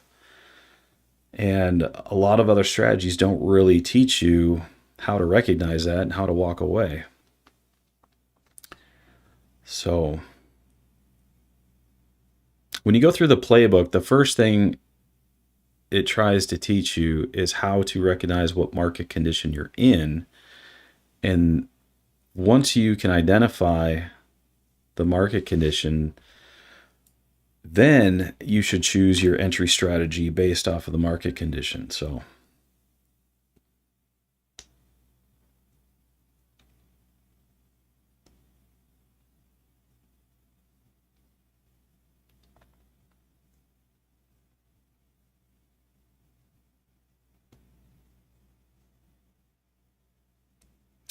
yeah, psychologically, backtesting is definitely essential. And it's something that you can't really skimp on. Like even once you get good at it, I mean, like once you get good at trading live, like it's still helpful to go back and just sharpen your mind in backtest just to keep your mind sharp. It's like going to the gym, but instead of working out your muscles, you're working out your brain, just trying to get that muscle memory in there. Because that's what's going to keep you quick. That's what's going to keep you, so that you can actually pull the trigger when you need to. If you can't pull the trigger when you need to and you hesitate, that changes everything. Even if you're off by one candle, then it doesn't work. So you got to find time to do it.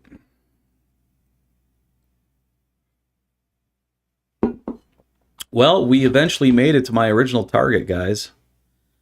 Right here at 22,031. I was talking too much here and didn't really get a clean entry. And, well, I suppose I got a clean entry after it pulled back and hit it. But it basically forced me out right away with that chop that occurred right there. But still, not too bad to get this one and this one on the way there.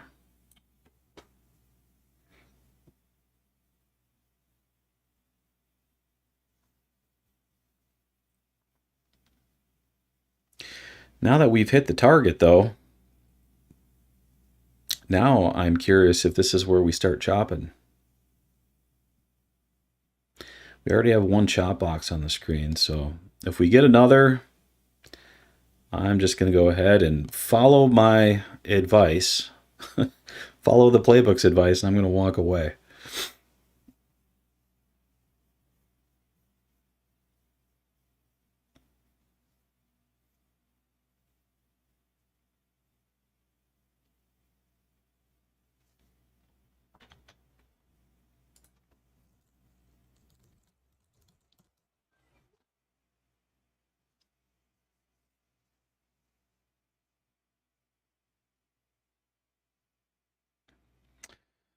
Tesla's ripping, huh?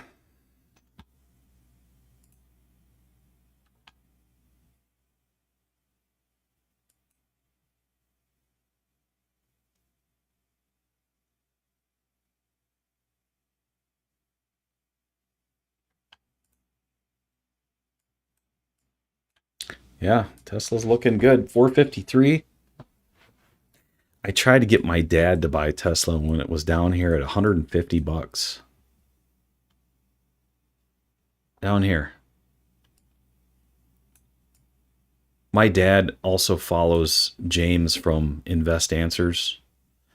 And down here, I know it's hard to buy when the market's just continuing to go lower and lower and lower, but right here, that's when I was like, you gotta do it. You gotta step in. And then he hesitated, and he ended up buying at like somewhere over here at 180.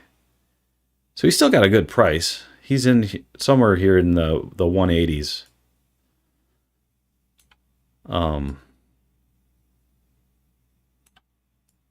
So he's doing really well on that one.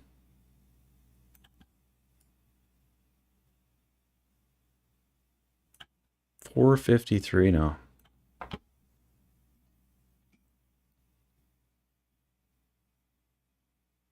Yeah, well, and that's the thing. The analysts, on TV were talking like Tesla was going to zero, and I don't know. You kind of have to do the opposite of what all the experts say to do. That's why I don't even watch any of that crap anymore. The indicators tell me what to do.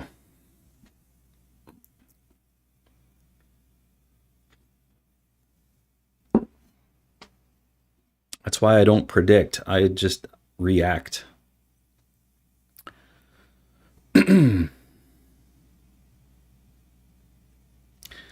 React to what the cumulative delta is telling you.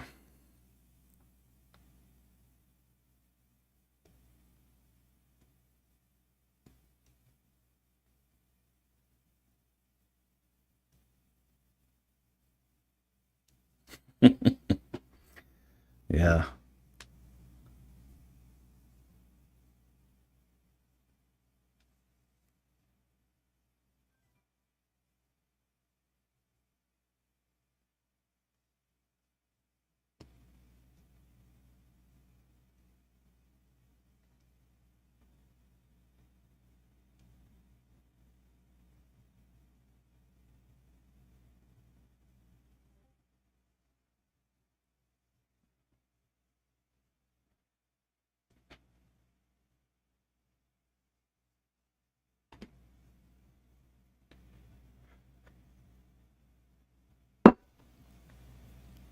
Well, if I was in that long, I would definitely be out there. After it touched that pivot and ticked down from the power zone, I would have pulled the plug right here on this candle at 10:09.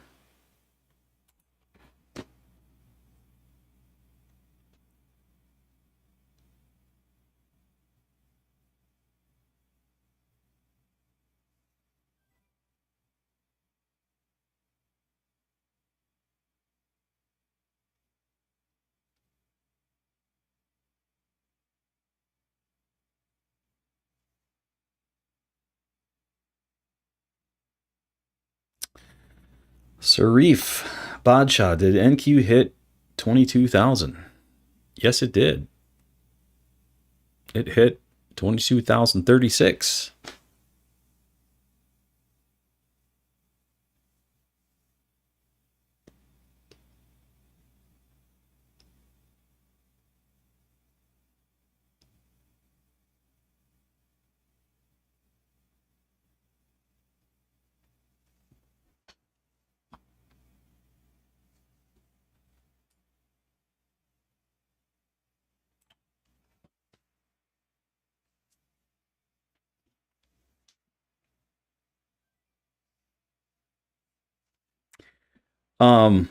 Just a little recap here. Another thing I could have done.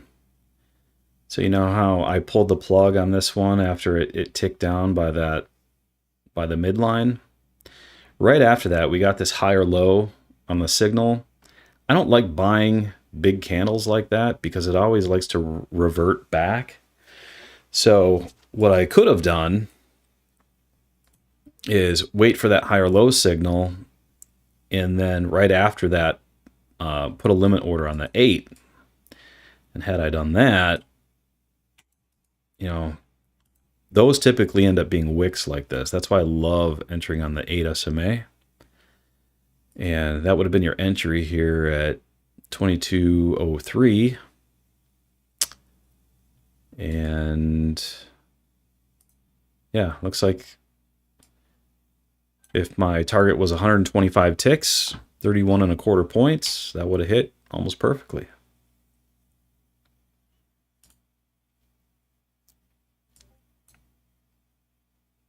That's something the playbook also teaches you, is if you're looking for more pinpoint accurate entries, wait for the signal first, and then right after the signal, put a limit order on the 8.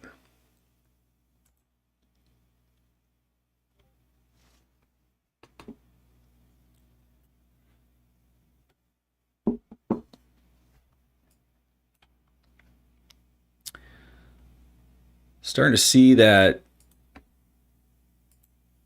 negative slope creeping back into the delta. So we'll see if she rejects here.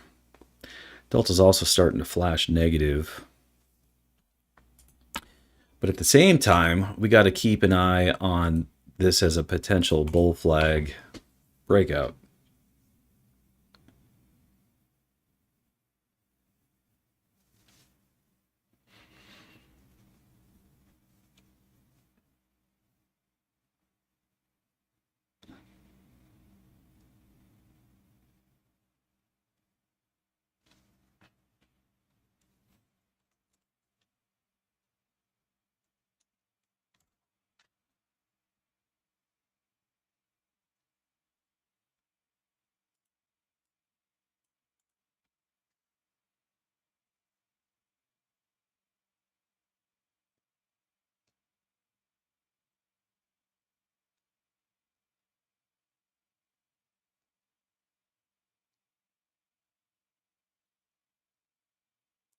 Another thing, if you're trending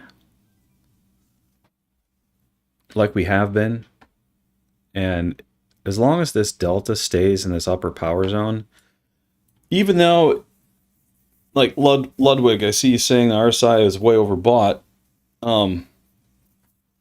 It can be overbought forever though. So as long as you're trending and as long as the delta stays in that upper power zone, you should always give it the benefit of the doubt and assume it's going to keep trending until it proves that it's not.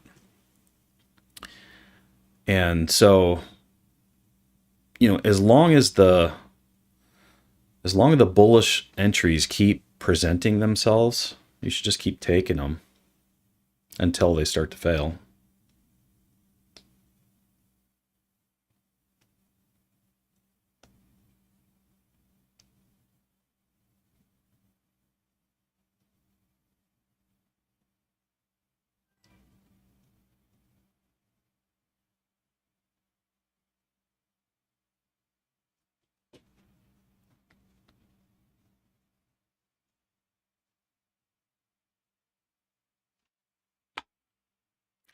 But if that delta is not positive and you do get a tick up here in this red zone, it's still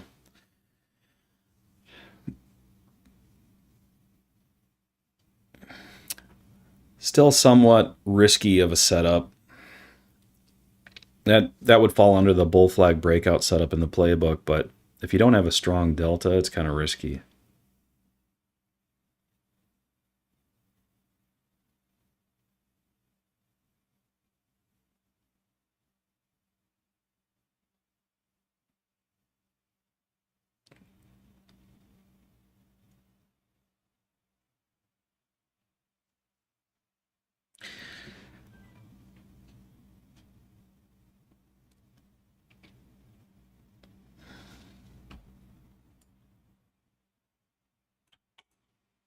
And so far, every one of these has kind of failed and pulled back.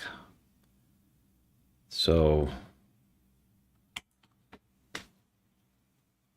I'm wondering if this one's going to do the same thing. Give us another entry in that lower power zone would be better.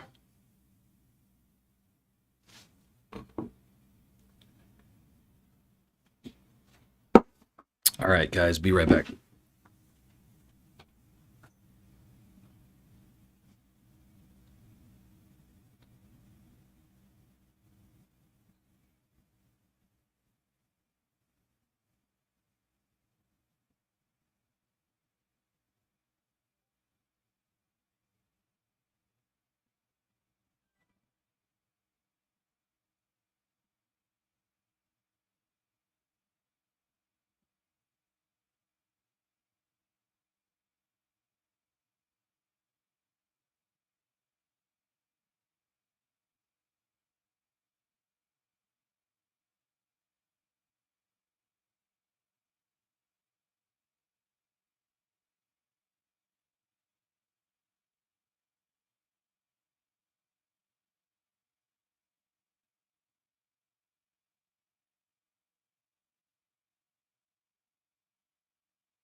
Getting a little chilly in here.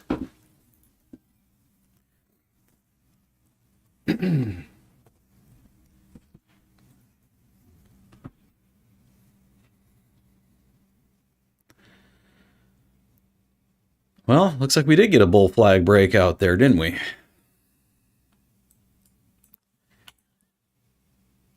But again, the tick up is on that giant candle. Don't like buying those giant candles. Shewa says Bitcoin made an all-time high. Tesla's still rocking it. Where's Bitcoin at? 106,706.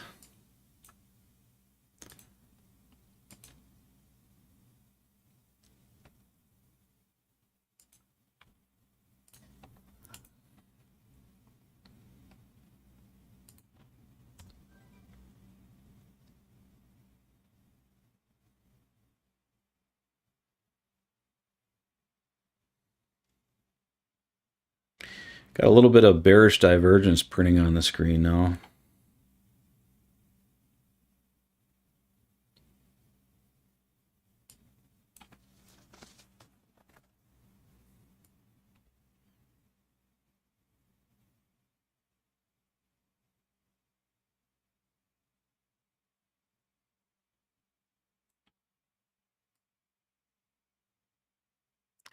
Yeah, do you see all these?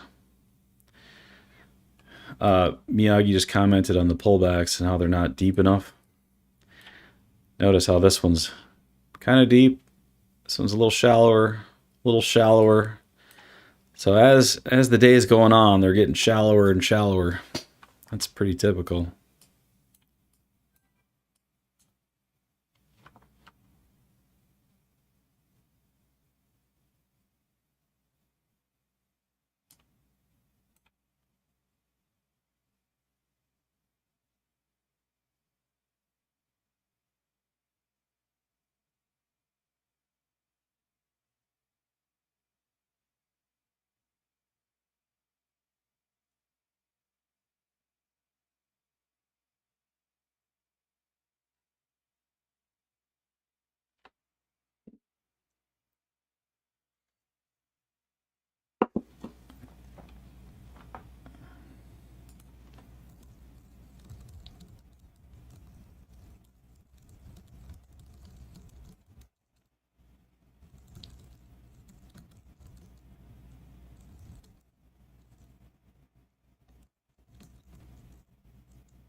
You got a little bit of chop setting in there on the delta too.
JWaz says the 4-hour Heikin-Ashi candle for NQ is massively strong bullish. Makes sense. We are currently seeing a little bit of a bearish looking setup here. That delta is still pretty spotty.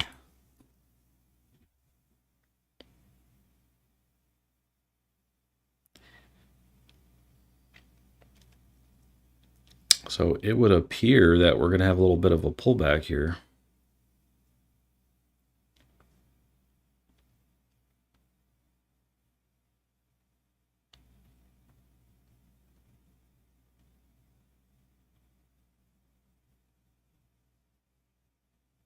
That is a delta squeeze setup. However, if you're in a sustained uptrend, you're not supposed to take those.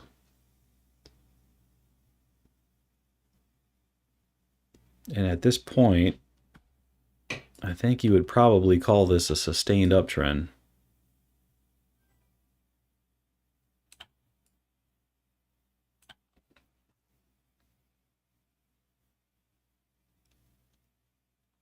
And as JWaz says, the 4-hour Heikin-Ashi candle is very bullish. So if you want to go with the current, you probably shouldn't short.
Still not seeing a great setup here. We are getting a tick up from the red zone, but it's kind of chopping a little, so it's not looking great to me.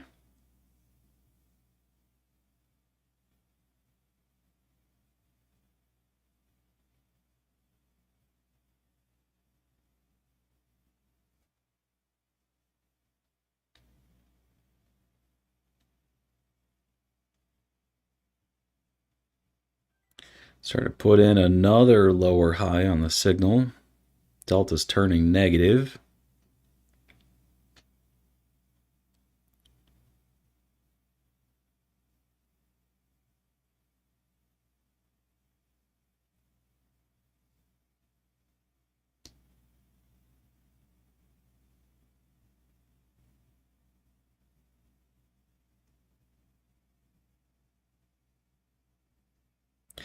Looks like we're coming back down to that 50 EMA. See if it can use that as support again.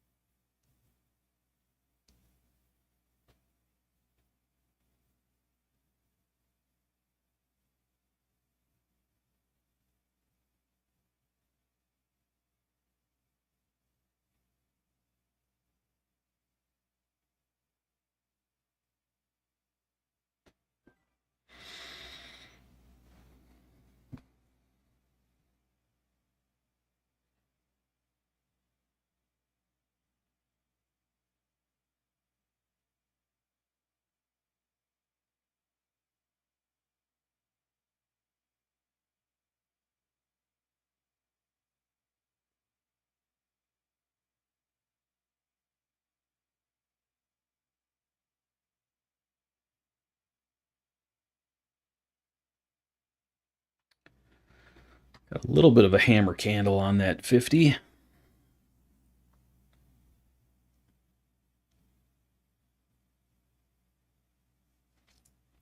We also took out this low here, so you have the potential of a broadening formation here. Since we did take out that low, that is the target.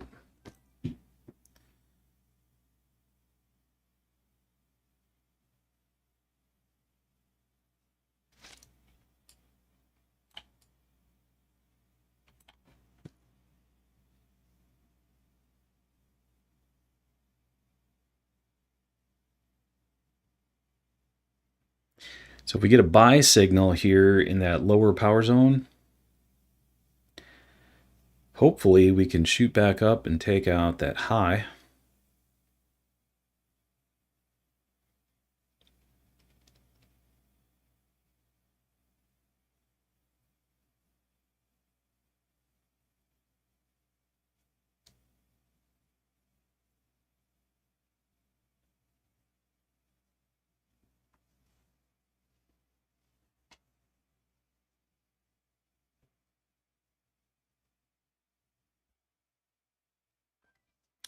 You know what I don't really like about the bullish action that we do have, that on the 5-minute, the signal's been chopping this delta this whole time. It's a sign of weakness.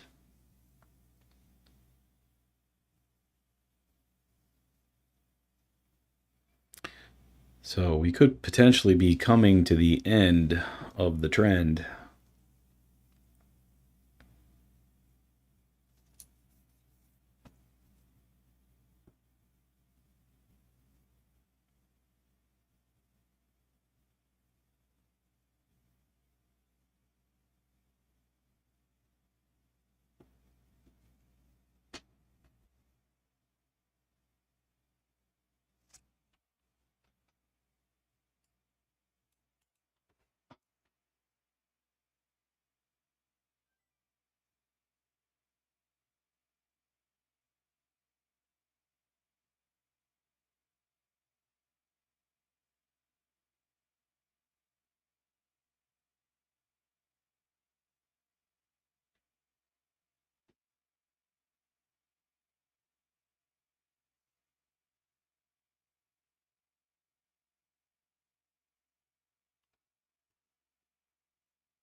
Starting to lose that 50. We just closed under it twice.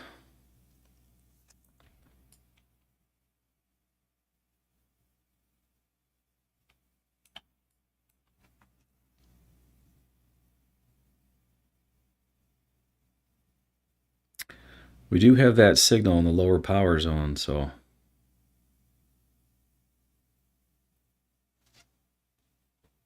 like I said, if we're in a sustained uptrend, we should just assume that we're going to continue until it proves that we're not. So if we get a tick up here, I'm going to take it.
I don't know. The thing about this setup, though, too, is we did close under the 50, which is usually a precursor to another move down. So, I don't know. I'm kind of on the fence on this one.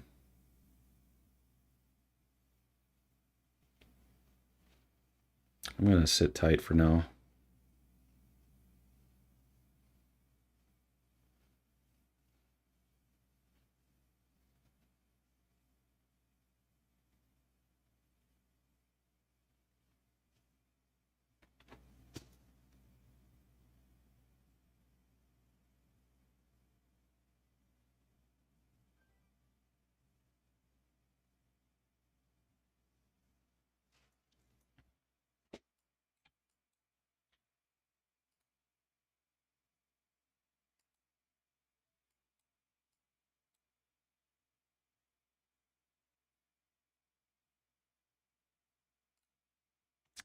Split the difference. I got a limit order sitting down there.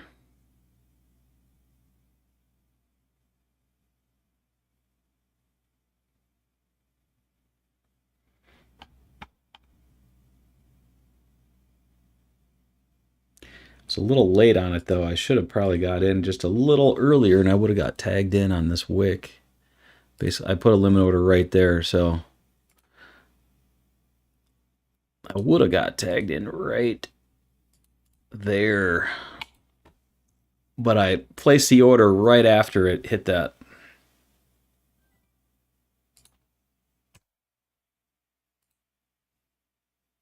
So it looks like I probably missed the bus on that one.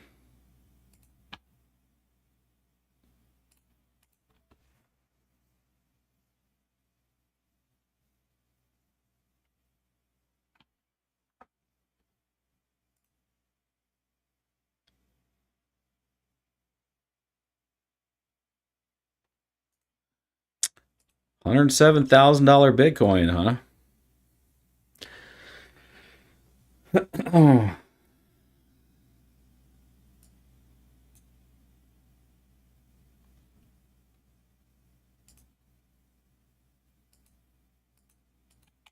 Well, it looks like that tick up from the power zone was a good one.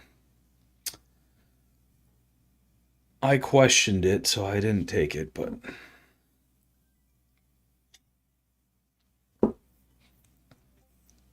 hopefully one of you guys got in on that.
A little bit more chop setting in on the delta.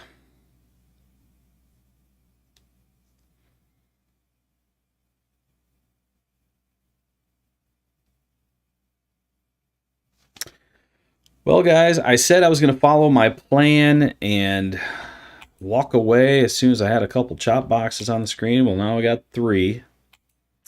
So I'm going to follow my own advice. I'm going to walk away. If you guys continue trading, good luck. I'm going to, I don't know, we'll see if the market straightens out here and if I can get a couple more trades in later. Otherwise, I will see you guys tomorrow. If you could hit that like button, I would appreciate it. Like and subscribe if you're new here. And we'll catch you guys tomorrow. All right. Peace out. Oh, wow. Look at that move. It's like one of those big delta candles. I mean, who even trades those tiny candles anymore? I like big fat candles, I can't deny. When the delta's green and riding high, when a chart spikes thick with a bullish wick, I'm glued to my screen, that's the trick. I want to bounce quick, can't let it go. Big delta bars, let that volume show. I'm zooming out, yeah, that's my groove. Catching waves in a delta move. Wanna trade slow? Nah, too tame. This market's got heat, I'm in the game.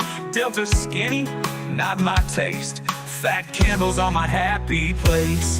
Oh, traders, let me see that line. When the buyers push, I feel just fine. It's the fat move, no squeeze fake. I'm in this trend with no break. Got entries stacking tall, no weak signals, I'm all in, y'all. Skinny candles just ain't for me. Big delta's my golden key. Sitting tight while volume pops. Green wave up won't make me stop. Short candles, nope, they're a bore. Give me fat deltas, I want more. Like those thick moves, yeah, yeah. I wanna break through. You know, don't you fold. Big deltas fill the chart with might. Skinny moves don't make it right.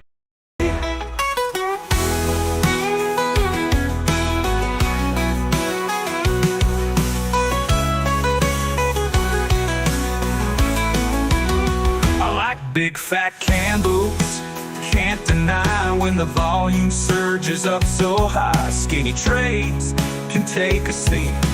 Big fat deltas are what I beat.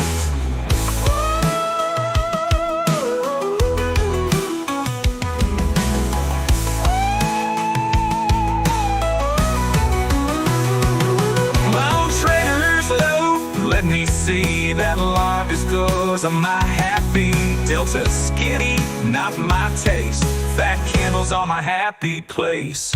Oh, traders, let me see that line. When the buyers push, I feel just fine. It's the fat move, no squeeze fake. I'm in this trend with no break. Got entries stacking tall, no weak signals, I'm all in, y'all. Skinny candles just ain't for me. Big delta's my golden key.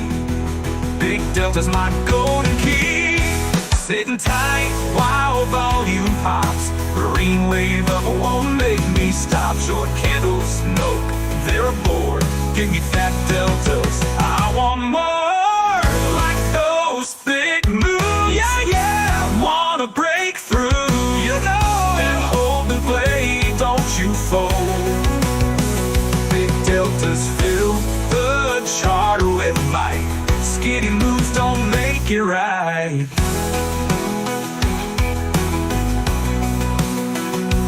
Like those thick moves, yeah, yeah. I wanna break through, you know. Then hold, then play, don't you fold. Big deltas fill the chart with might. Skinny moves don't make it right.